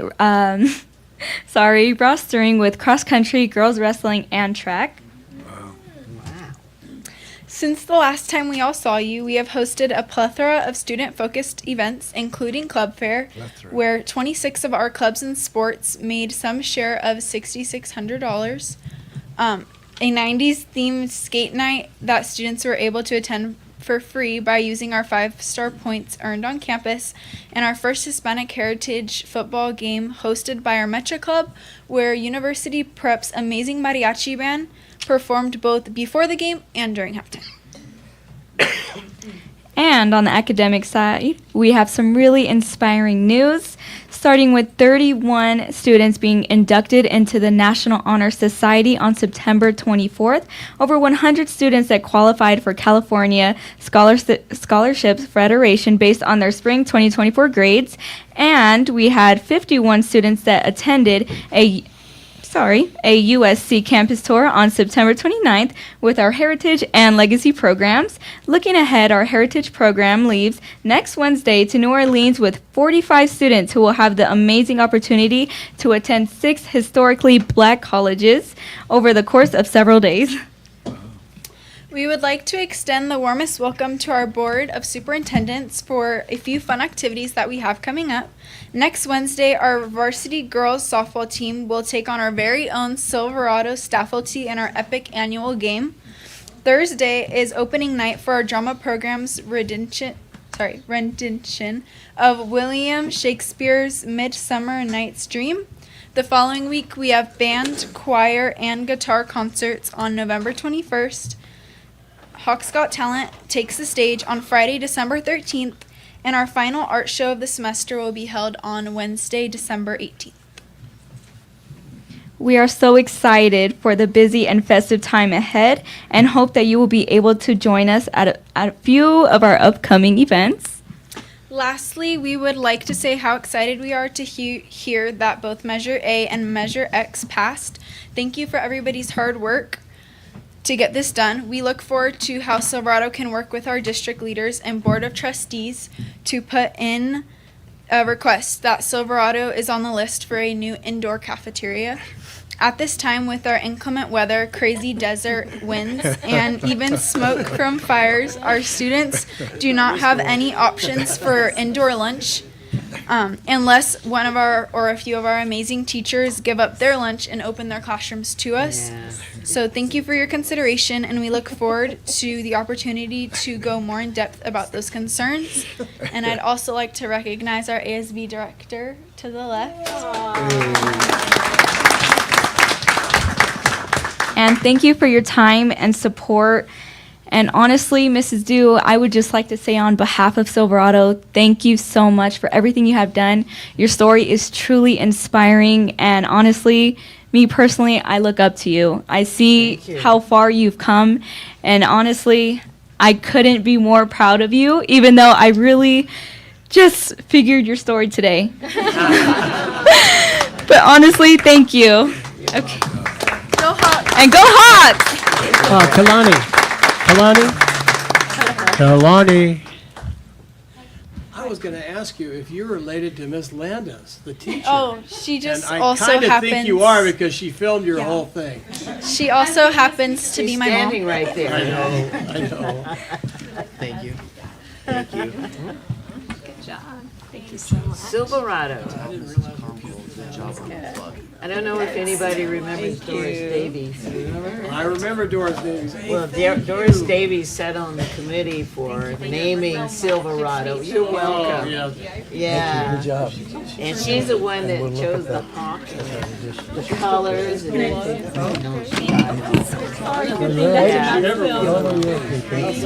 Thank you. You are. That is so cool. I didn't know you got so old. Sorry. Old people say that a lot. Thanks, guys. I'll get you a pair. Okay, Cynthia and Marion, Lakeview Leadership Academy.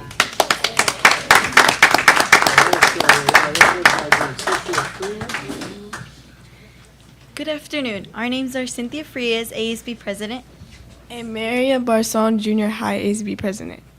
And we are here tonight representing Lakeview Leadership Academy. To start off, on October 1st, we had Cal State Applications line-by-line workshop for all seniors with our college and career advisor, Ms. Miranda, along with a Cal State representative.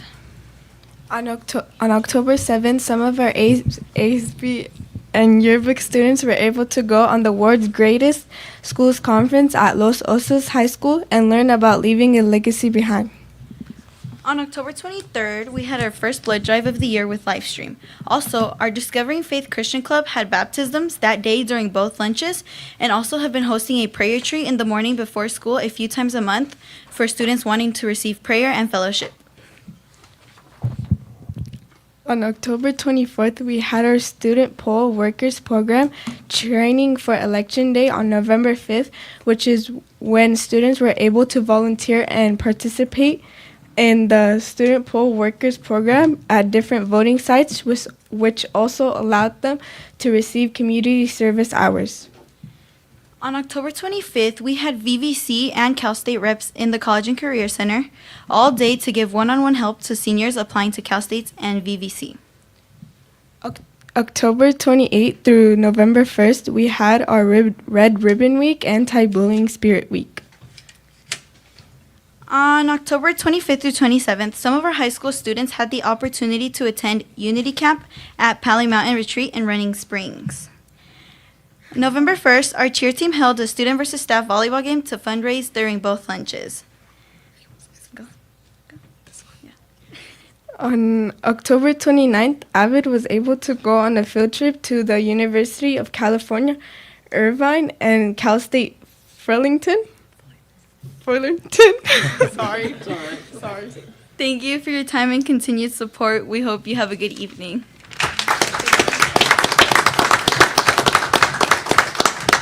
And Noel from Sims.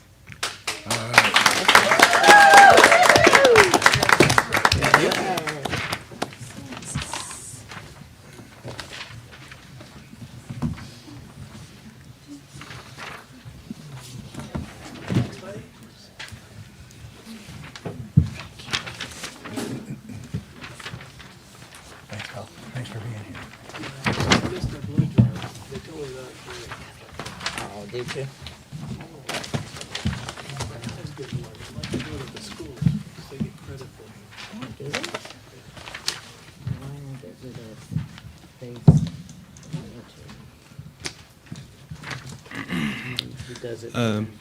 Good evening, members of the board. Sorry if my hands were really cold when I shook your hands. They get really Yes, cold. they were. Yeah, during the winter time they Yeah, get extremely freezing. My family hates it, but it's an honor to be back here again. My name is Noel. I'm representing Cobalt Institute of Math and Science and telling you guys about the events that we have had going on for the past couple of months. So, first big thing, we held our annual Monster Mash. We hosted Monster Mash on October 31st, and over 200 students and families attended, and Drama hosted a spooky maze or haunted house. Honestly, really scary, too scary for my liking, but it was great. Link Crew hosted a trunk or treat. A lot of middle schoolers loved it, and students were able to participate with the inflatable games at Monster Mash and purchase food from the clubs, and there was 6 food trucks all selling food for our students. Next up, we have our Career Center events. Seniors were actually allowed to attend college presentations from Cal Baptist, Grand Canyon, UCR, and UCI, and they were all on campus this month, and I think will continue to be. Blood drive. We did a blood drive actually today. There were many community members as well as students who attended to give blood and save lives. We got a lot of sign-ups. It was a great event. Athletics, our winter sports have actually finally started, and the basketball and soccer teams have already participated in their tournaments and non-league games. Our cross country had their finals, I believe, today. And for our upcoming events, we have our dodgeball tournament on the 22nd that students can sign up for. We have the Turkey Bowl around Thanksgiving. That's going to be fun. Recycling week to shed awareness upon recycling and global warming, all of that. And then Drama actually has a play called Zombio and Juliet, and they're going to be having a dinner for that on the 14th and the 15th. It's going to be a must-watch. I'm probably going to go. And that is going to be all. Thank you for all of your time. Mrs. Du, Thank you for all of your support throughout our schools. You're great, amazing. I loved your story that I heard today. And I hope the rest of you have an amazing night. And thank you so much for having me. Thank you for all of your continued support. And thank you for your time.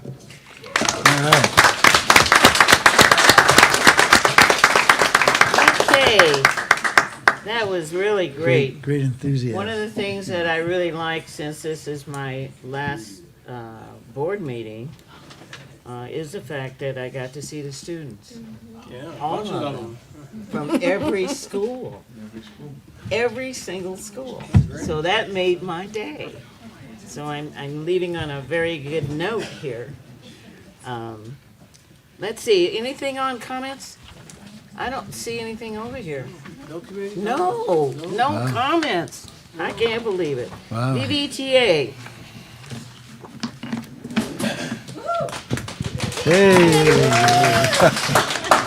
Okay, yeah. All right. Hello, my name is Mike Mayo. I'm Victor Valley Teachers Association president. We currently have 555 members. I thought I should mention that because it's neat. You don't often have all three digits being the same. And so I thought that would be interesting. And we, so, oh no, that's nice. Okay, Barbara. Yeah. Man, I remember you in this district when I was a student in this district. So back in the 90s, I remember at one point in time I was here to receive some certificate for CIF finals in cross country. And I think it was around 96 or something like that. And I think that's the first time I ever saw you. And then to see you years later when I start working here, and then to see you now still here. And the last 3 years, honestly, is when I really started to get to know you much better. And so I appreciate you and all the time that you've had on this board. I mean, you've got to have the record for our district, at least on the amount of years you served as a board member. I can't imagine anybody beating you. And so that's Not great. in the high desert. So there you go. Yeah, number one. So congratulations. All right, we have Measure A and Measure X. Yes, they passed, which means that there is going to be some more funding specific to some of the beautification, as the students were mentioning before, so I'm glad we can see that. The event, AASPA. I just want to make sure I get it right. Sorry, there's so many. ASAP. So AASPA, that was a nice event. Got to be up there with Mike Williford, Assistant Superintendent of Human Resources, and with CACA. And so that I thought was awfully nice. We got a chance to just kind of sit around, talk, and discuss some of the stuff. When we actually went to the meeting, I think it was extremely helpful to share some of that information. I believe that Tanya and I were the only association presidents in the entire area. And we're talking about you're talking about hundreds of people, and nobody else had their association presidents there, which, we've never been invited before, as far as I know. And so I thought that was pretty incredible. And they even had some questions and stuff we had afterward. There was an event that took place later that night, and I had at least I had 3 individuals approach me separately and say, hey, we really appreciated the fact that association presidents were out here and sharing some of the stuff that's going on in the district. Now, I'm not saying that we don't have work to do. We always have work to do. Nothing's perfect. But at least we have some shared concept and shared ideas moving forward, and trying to move forward together with that leadership. And so I really do appreciate the transparency, the accountability, and the autonomy. All right. Let's see. Oh, I was going to mention some nostalgia stuff. When I saw those pictures up on the wall, and those bricks are coming out. I don't know how long those bricks were there. They were there before I ever got there as a student, 60s or something. I don't know, but those bricks were in place for a long time, and so to see them go away, kind of sad, but at the same time, aesthetically, it makes a lot of sense. The 11-to-1, I just had to make a comment. So you have 11-to-1. Man, how do you manage a class that size? That is so difficult. What are you going to do? Wow. Whew. I don't know what I could do. It's so few. It's hard to put them in groups. All right. Anyway. But I want you to remember that, because we'll talk about special education. A lot of special education classes are a little bit higher than that, so just remember that. But that's the conversation at the table. All right. We have the VVTA holiday party. Unfortunately, and it's not unfortunate that we're having the party. It's unfortunate that it's on December 5th. This is when we have CSBA. Yeah, I believe. Okay, good. And so we do, and so I won't even be there. And I've already let the e-board know I wouldn't be available that night. And so I assume many of you are not going to be there either. Okay. All right. Yeah. So I'm sure they'll take care of it. I don't do anything there anyway. I just relax and have a good time. All right. DAV 92.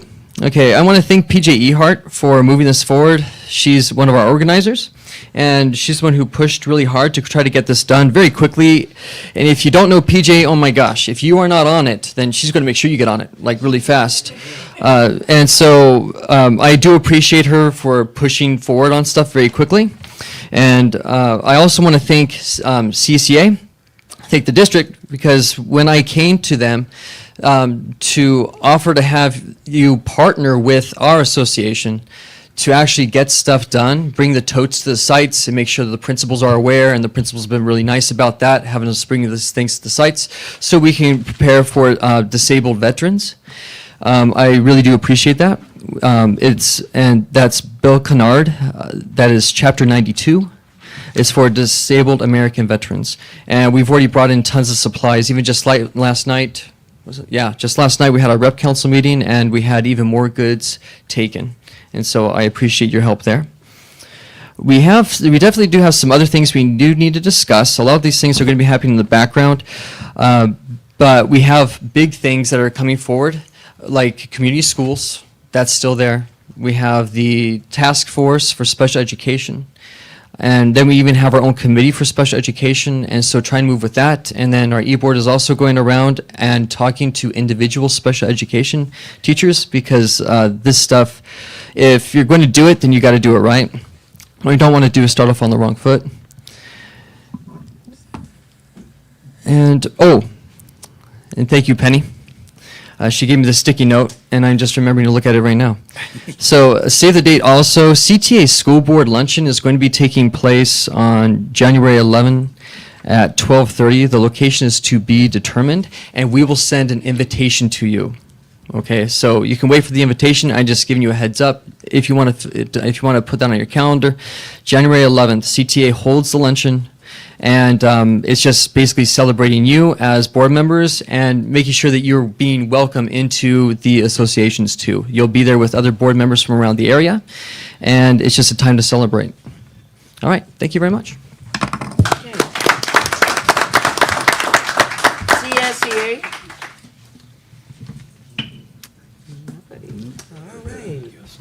All right, consent item. Can I get a motion to approve items 9.2 to 12.4? So moved. Second? Second. Okay. Vote? Aye. Aye. Action item 13.1. Can I get a motion? So moved. Second? Second. All right, Ramoni, you want to speak on it? Yes. Good evening, Board of Trustees. This evening, we asked the board to approve a contract with GL Travel to take our legacy students on a tour of Hispanic serving institutions. This contract provides the opportunity for 135 of our students and 15 chaperones, 45 from each site, or 5 chaperones from each site, to take this tour to Texas. And they will be going to colleges such as Sam Houston State, University of Houston, the University of Texas in Austin, and also in San Antonio, and also Texas A&M. The trip is scheduled for the late February and early March, and we appreciate the support that this board has given us for our students who are attending currently right now the Historical Black College Tour. And we love this opportunity also for our legacy students to be able to take this tour for a cost of $299,000 from our A3G Access Grant. So are they going to be busing it? No, they're going to be flying on an airplane. Yeah. We'll talk about them. Okay. Any other questions? All right, a vote? Aye. Aye. Aye. All right, 14.1. Can I get a motion? So moved. Second. Okay, discussion? Vote? Aye. Aye. Aye. 14.2, classify. Second. Aye. All discussion? Vote? Aye. Aye.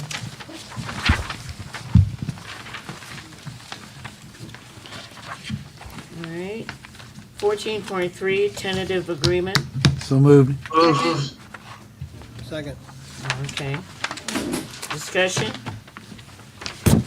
Vote? Aye. Aye. All right, information, discussion, conference requests. 15.2, education study trip. 15.3, William UCP.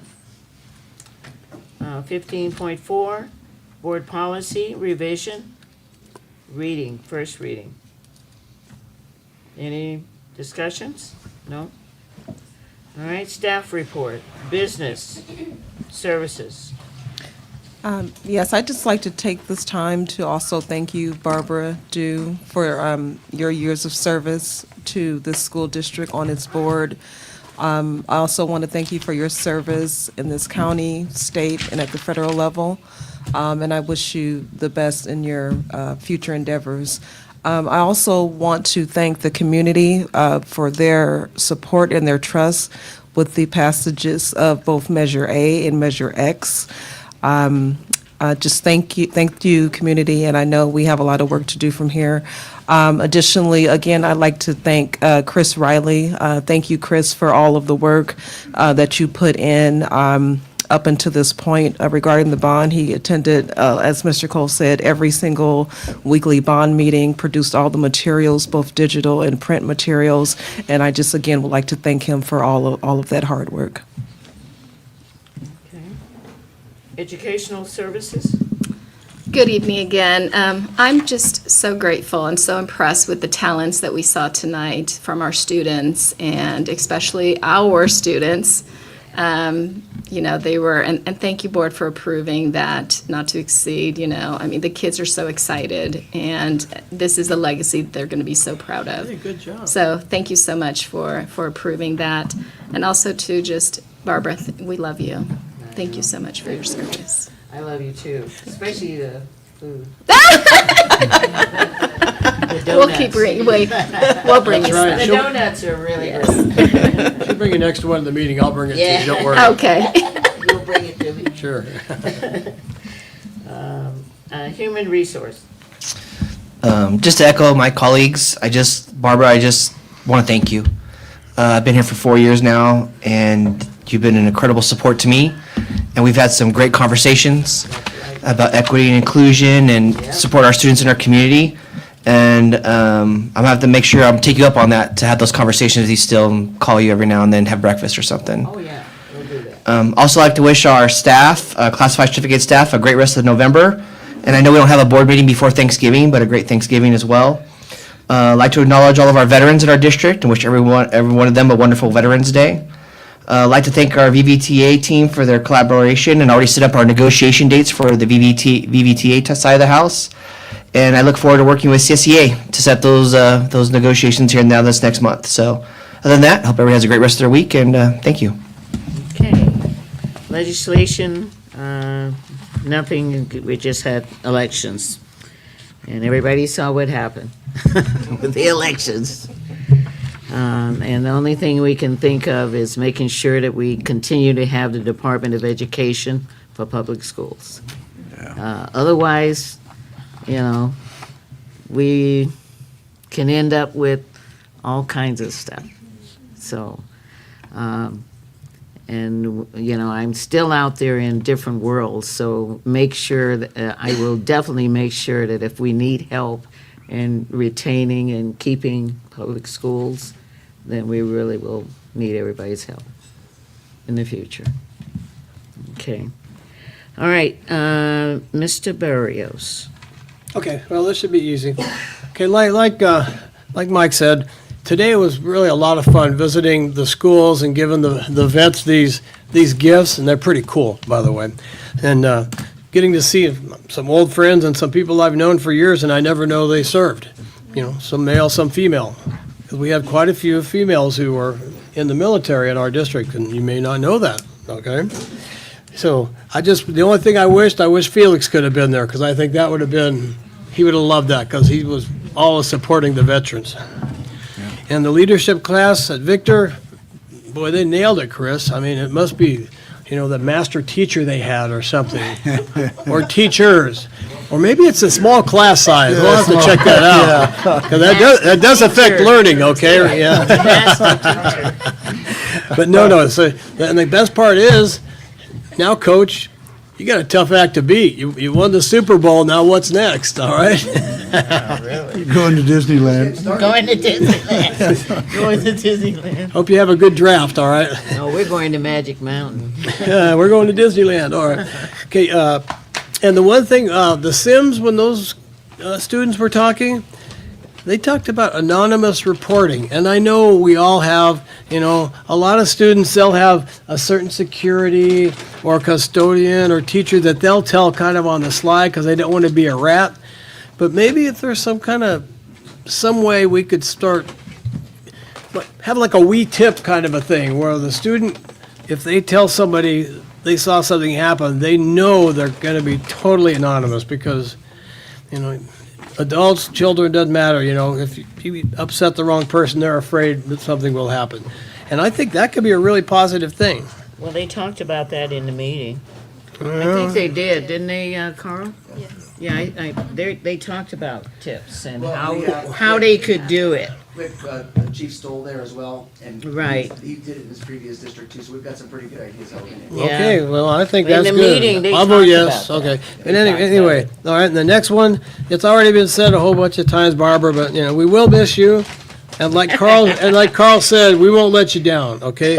Because I know you know where we live, all right? Oh, yeah, I do. And lastly, we've got the holidays coming up. Hope everybody has a good Thanksgiving, even though there's only a few of you left. The important people are still here, all right? So that's it. All right. Mr. Crosby, can you hear me?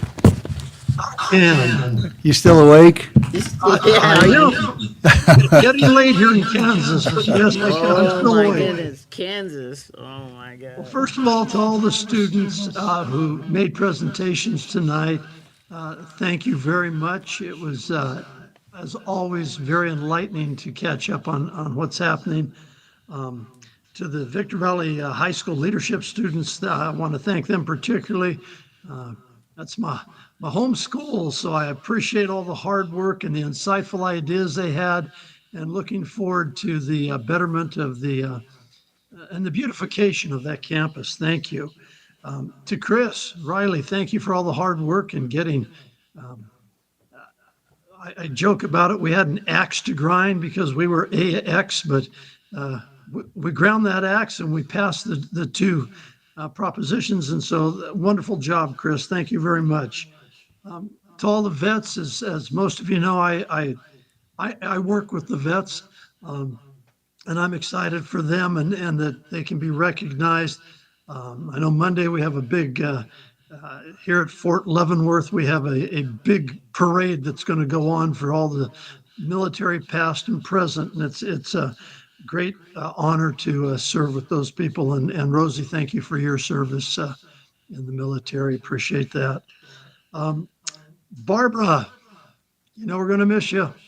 And, you better keep in touch with us and keep us on the straight and narrow. So we look forward to your continued leadership. Like I said earlier, I've known you for over 40 years, and I really appreciate all you've done and will continue to do, because if you try to slough off and go into retirement, we'll come hunt you down. And then finally, just want to wish everybody a happy Thanksgiving. Thanks, and hope everybody has an enjoyable time. Okay, Penny? Well, I'd like to thank everybody who's here for your hard work on the benefit of our students. You can see how well they are doing because of your efforts. So thank you very much.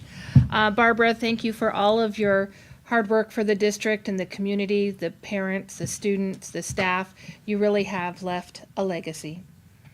I'd also like to share that the board and Carl and our legacy team got to attend the Hispanic Association of Colleges and Universities. It was a worthwhile conference to see how we can help our students and let them have whatever they need to achieve their goals. I want to wish everyone a happy Veterans Day and honor to Rosie. Thank you for your service. And all of our veterans, thank you, Carl, for planning a memorable event for people who deserve our respect. And hope that you all have happy holidays at Thanksgiving, and we'll see each other again before winter break. So have a safe Thanksgiving in November. Thank you. Okay. Rosie? Yeah. First, I want to thank everyone for attending tonight, especially those of you who are still here.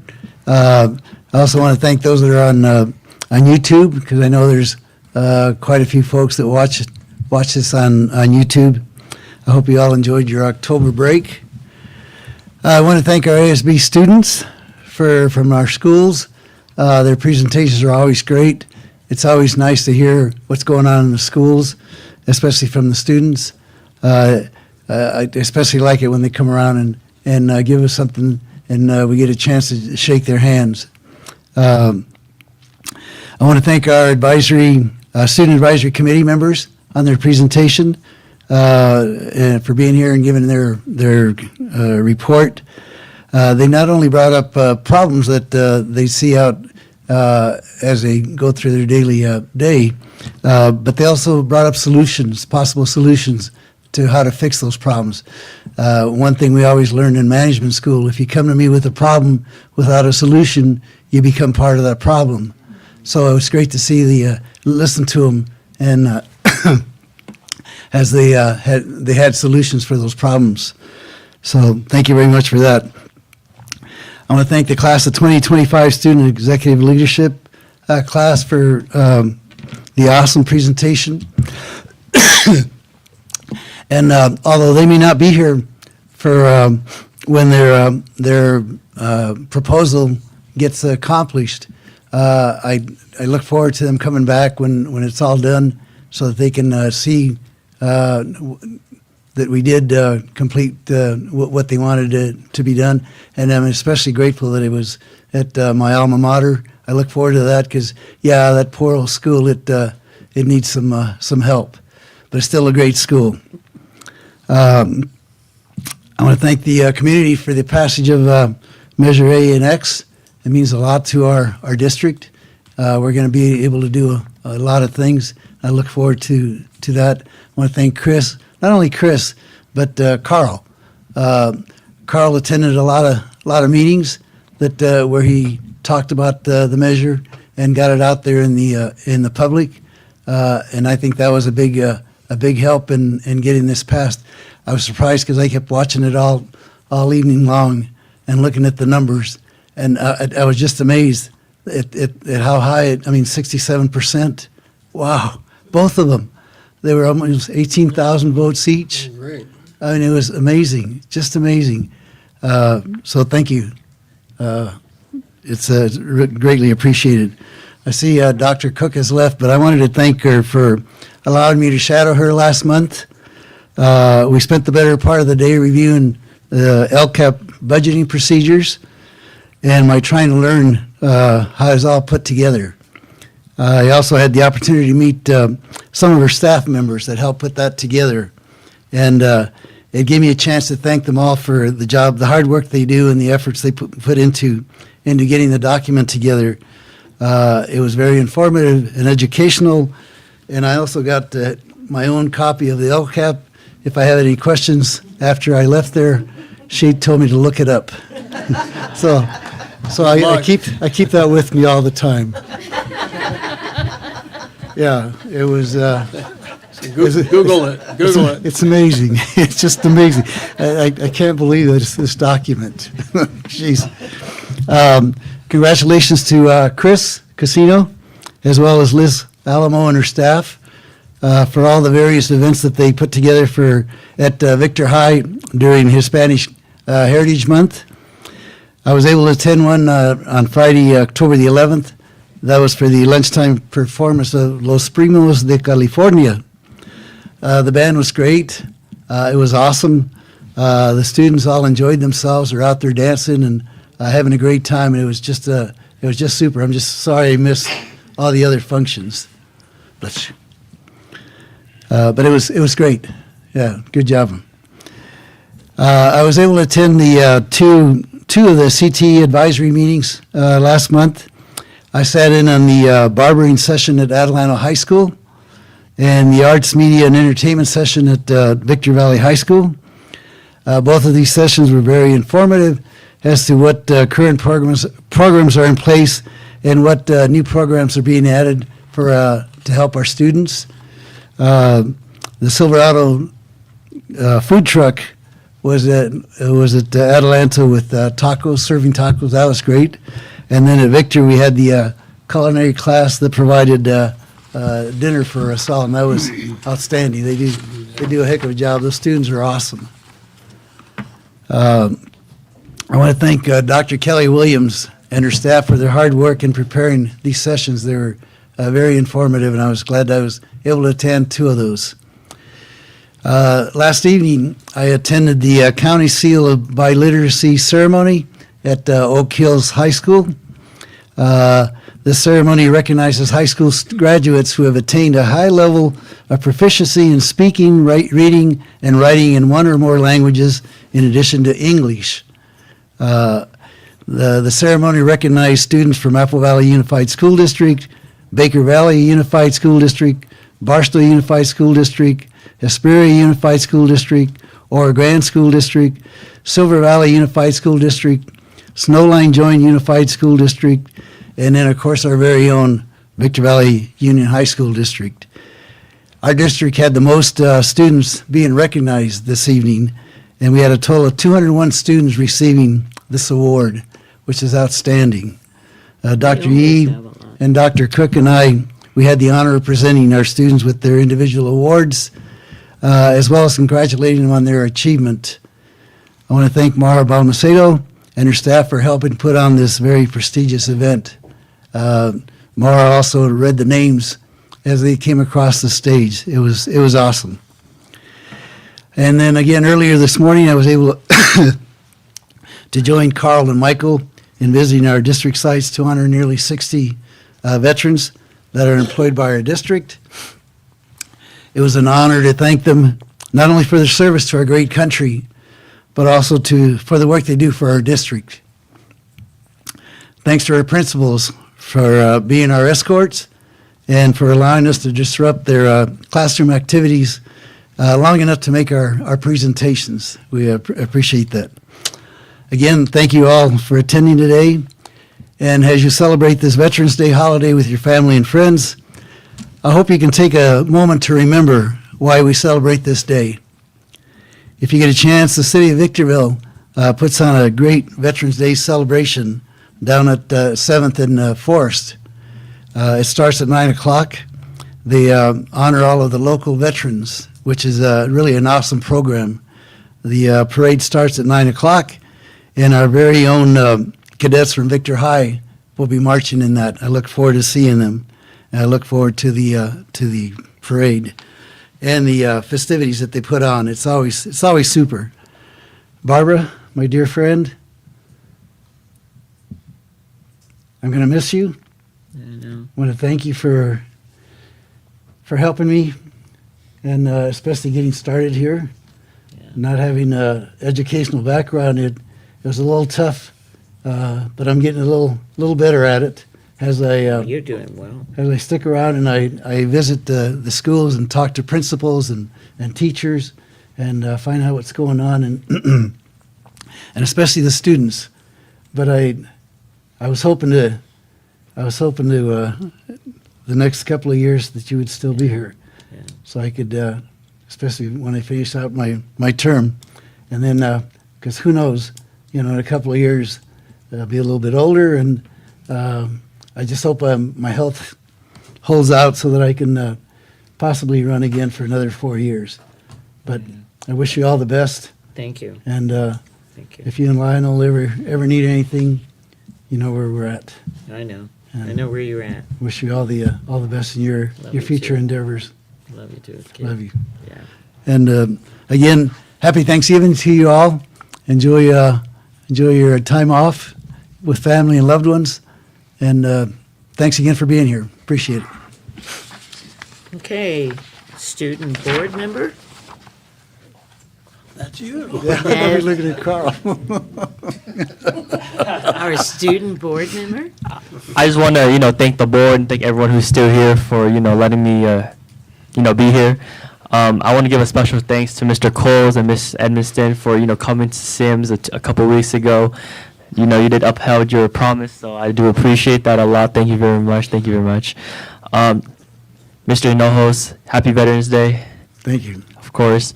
Miss Barbara, I'm gonna miss you, Miss Barbara. I'm gonna miss you. It's okay, Miss Barbara. I'm out of here next month anyway, so it's okay. You're out of here next month. Are you and Barbara both? Right. Don't make a difference, huh? You're out of here too. Right.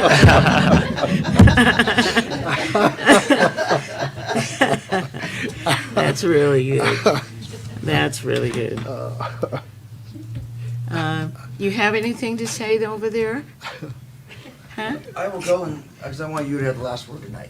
Huh? I'll say a few things, and I want you to have the last word in your comments tonight. How's Okay. that? So, first, just like to thank Dr. Collins for the hard work that you did to prepare for WASC, for our adult school. I know we're going to get the 3 years coming up soon, so thank you for all of that work. In our adult school, it really is it's second to none. And Yes. it provides a second chance. Best graduations that we go to every year. And Dr. Collins, that will not happen without your leadership, so thank you. Yeah. That's right. Brett, thank you for the work that you did with our executive leadership class, setting them straight on kind of what they need to do for facility upgrades. Brett, we're so blessed and fortunate that we got $380 million, but I think you're about to get real busy. I know that you're the right person for this job, so thank you so much for what you've done and what you'll be doing, really shortly. Really just like to just say thank you to the community. 67% overwhelmingly supportive. They see the value in the work that's happening. They see the value in our students and this community and what it'll bring about. And there's not a doubt in my mind that we're going to continue the work that we have done, but we're going to do it with even better and state-of-the-art facilities. And I look forward to engaging in that process with our community and our students and our faculty to be able to say, look, how do we take this money and make sure with 100% fidelity that the promises that we have made are going to be the promises that we have kept. With that. Additionally, had a great time at the Haku, opportunity to spend and learn about different opportunities for Hispanic colleges. Also looking forward to this weekend. I'm attending the California Association of Black School Educators down in San Diego and be able to take back some new learning from there. Friday, we've got a couple football teams playing. We got Victor Valley down in Long Beach, Silverados at home. We wish all of them a great success. I like to put some of those players on my fantasy football team because I am not doing very well this season.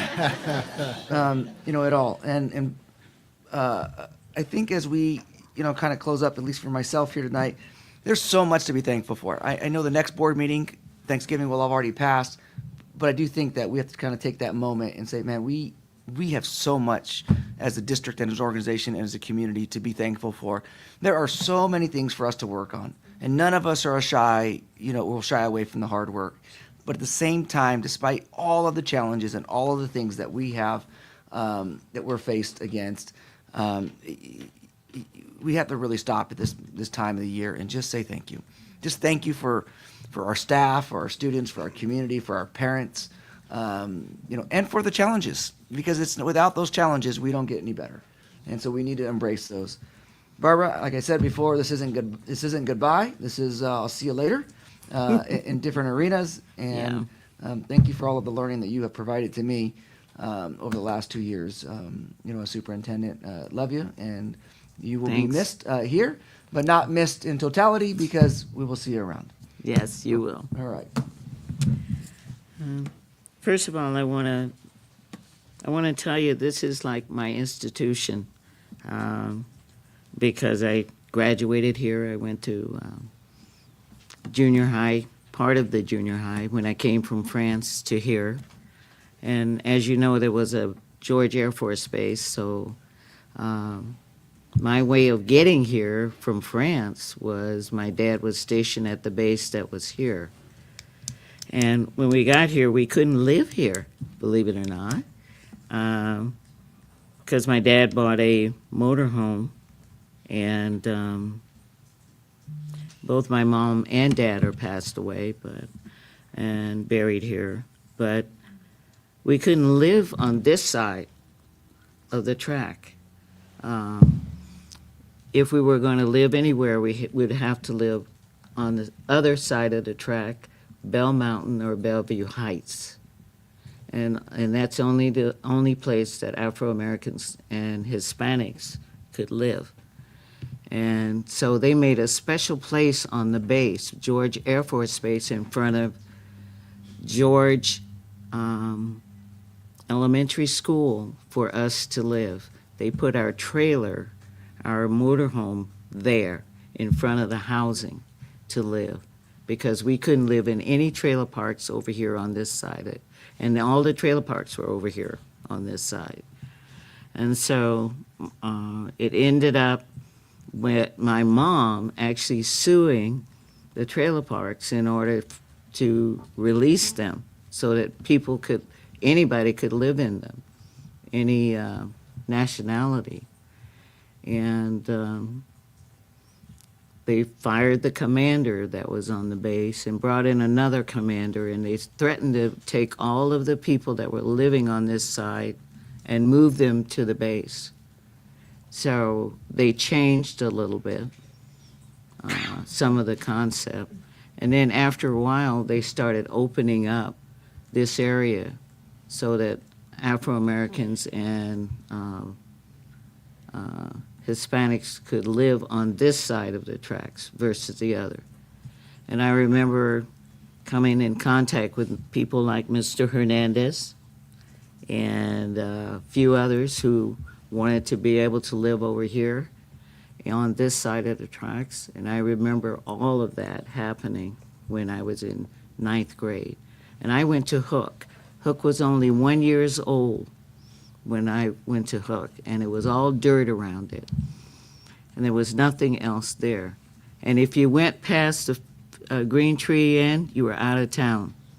There was no town, no town. Victorville was only 3 miles.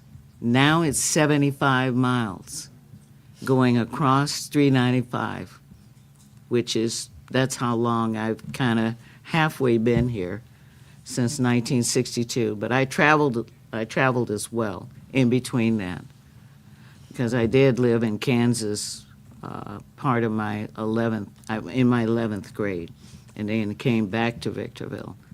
But I went to school here, graduated here, went to Victor Valley College Victor Valley College used to be down at Victorville, at our school down here. And then they moved it when they bought the land from Kemper Camel Ranch, and then put that college out there.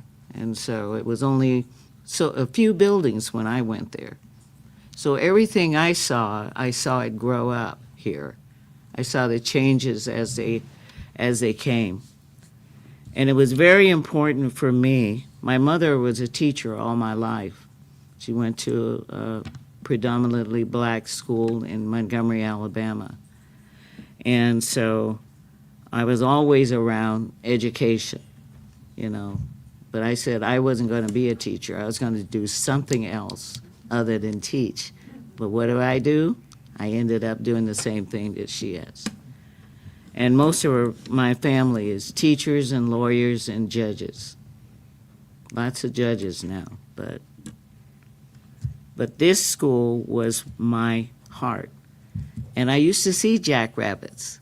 When we'd come from the base, jackrabbits would be down there at that school, Victor Valley High School. Hundreds of them out there eating grass on that field. And so, but my best experience was with this high school, other than the one in Kansas, where Brett is from, huh? Yeah. Anyway, this is my institution. And no matter if I'm on this board or not on this board, I will always be concerned how it's doing. The same thing with Victor Valley College, because I saw how it grew. And now that we're looking at trying to put a 4-year institution here somewhere. We have to have enough people in the valley in order to do it. We've tried it maybe 3 times to bring an institution in, but they've always settled for another place. But I work really hard. You don't see me, but in the background, to make sure and ensure that this system is going well. We don't get dinged, or we don't lose money, or the whole thing. I work very hard in the background to make sure that things are going correctly. If anything new happens in the county, they come to us. You know why? Because I made sure that we were included first. I worked on legislation. I worked on putting it together. I've worked on coming up with ideas, and I would fly once a month up to Sacramento. I don't do that as much. I do, once we had that virtual thing, I started doing that instead, and Zooming, and making phone calls, even to Department of Education for anything that we need in special ed, titles, Title I, Title II, whatever it is. And all of it has gone back and forth, Chapter 1, Title II, that type of stuff. But I have worked all the time on things that we need for our district, and particularly when it comes to money. If they got money, we go for it. I make sure that we can get that money as well. This is a great district. And I don't care what anybody says. All these people with the naysayers, no. You should go to some of those other districts. You think we are doing bad? No way are we doing bad. This is a great district. We graduate some great students as well. And now that we've moved into another arena with legacy and heritage, I think we're even going to be greater. That way we have equity. Always remember that I have to stop there for a minute. That one of the things I want to make sure is that we have a great group of students who felt like they went through something and they got a great education. I mean, I got a great education. He got a great education. And so we'd like to know that all the students that come through here, and this made my night. You know why? Because you had all the students here. Thank you, I appreciate that. Because I do this for the students. If it was your child, I'd do it for your child. I myself was a teacher, so I'm very concerned. I don't look at kids as just a kid. I look at it like it might be my child, And I want every kid to feel very successful. We have the greatest programs right here at this school district. There is nobody that have them. I don't care what they say, like we do. This is the traditional school. This was the first school. So this is a very traditional school and very good. And it's put together very well. I want to wish everybody that is a veteran, happy Veterans Day.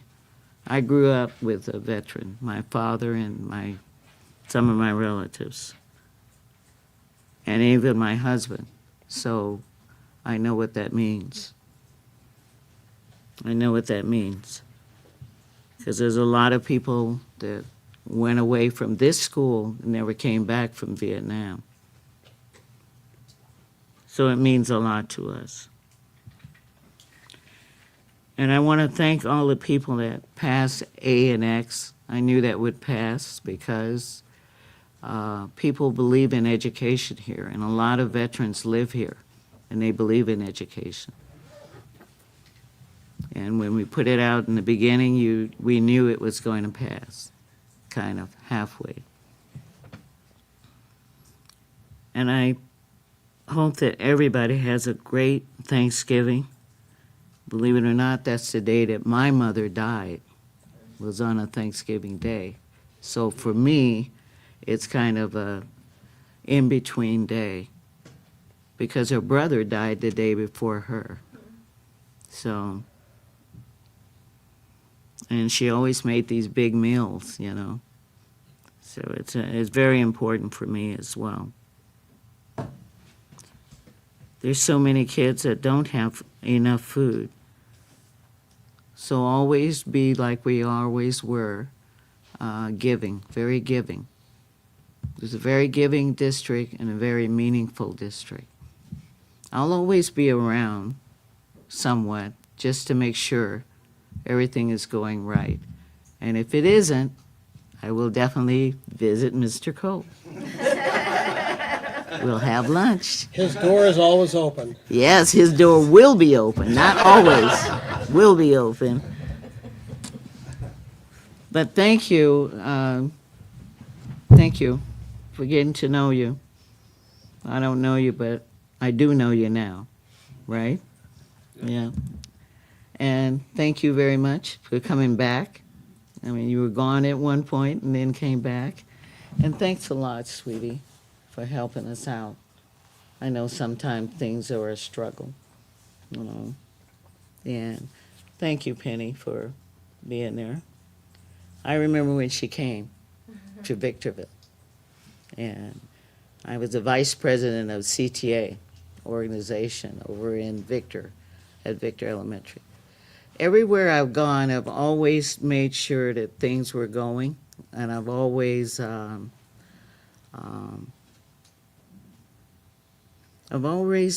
made the way. I blazed the way to make sure that everybody's okay.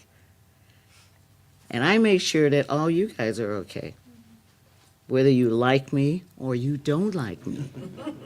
No, I'm serious, very serious. Brett, I'll come and see you. We'll have lunch. I'll be here. You'll be here. Yeah. And how's our adult education going? I'm going to miss you, but I'll come and see you too. I'll have more time, a little more time now. So I'll come and see you. And how's our option for youth? I'm going to miss you too. You guys too. I was on your board, you know. Yeah. Yeah. Thank you. Thank you very much. And thank you very much. I didn't know you were in here for cross country. I didn't know. A long time ago. He got a lot taller since then. Yeah, much taller. I'm actually going to miss all of you guys. I know you don't see me, but I can tell you, I am a real negotiator, super negotiator. I deal with a lot of people. And if I say it's got to go, it's got to go. You know what I mean? It isn't just here that I've done that. I did the same thing with CTA. Same kind of movement. I just moved into another arena here and kept going. So I will continue to do what I do. I still have a lot of pull in legislation and do a lot of things. And I don't even meet in their office to talk to them. I meet in their house. Obanothi, he invites me to his house to have dinner. He figures that he feeds me, that'll help. Does that make sense? It works. Yeah, doesn't he? It works, yeah. Yeah, he invites me in there to, well, let's have food, Barbara. You know, at his house with his family. That's what he does. You know, instead of inviting me to his place, you know. And I'm a Democrat, but guess what? They don't care whether I'm a Democrat or not. They just know that we got to get this done for our kids. My thing is the kids and you. So whatever they think, I don't care. Because that is where we're at. How successful we're going to be with our children. So that's a meaningful thing for me. I'm sorry I'm talking this long, but it'll help me tonight. But I just want you to know that I love all of you. And if you need anything, even in Victorville, let me know. I still have a little bit of pull. Happy Thanksgiving, and be thankful that you're here, and thankful that you have a family.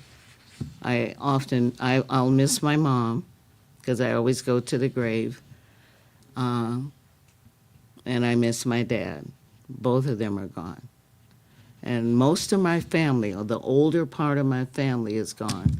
So I'm becoming the older generation now. But I still have my mind, you know, which is a good thing, because a lot of people are losing that. And they're dealing with dementia and stuff like that. I have educator friends who really are having problems. So it's very important. I was a little bit shocked the other day, but then I regrouped, you know. But I won't be gone far. I'll be doing things to help whatever you need. Remember, I told you have a good heart. I know that. Yeah, and that's important, especially around kids. It's very important. And people. Thank you for having me here. I really appreciate it.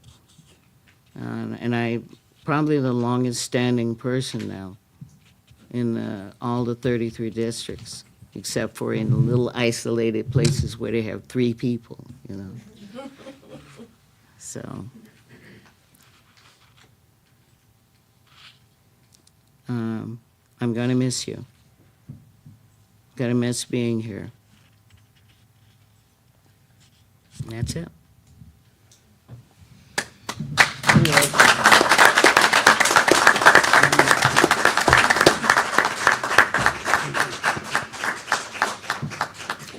Well, I guess I'll have to have my fireball, huh?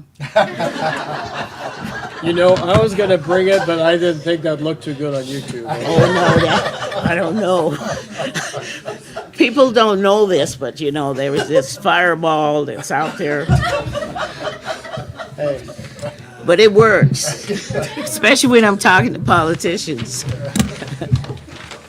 All right, let's see here. Do you have anything to say, my little secretary? Well, you know, I've known her since my school. Yeah, she was in Victor Elementary. She was a secretary in Victor Elementary. Oh, I thought you were in her class. No. Oh. No. But she was the secretary for Puesta del Sol when I taught there. Right, yeah. Yeah. So she's here now. So I've seen her. Okay.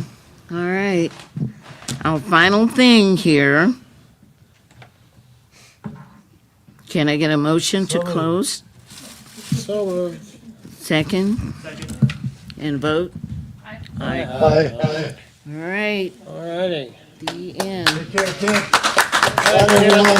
Oh, bye, Ken. See you, Kent. Bye, Ken. Okay. Okay. Yeah, I really thought about it, Barb, but I You did? didn't want to take that chance.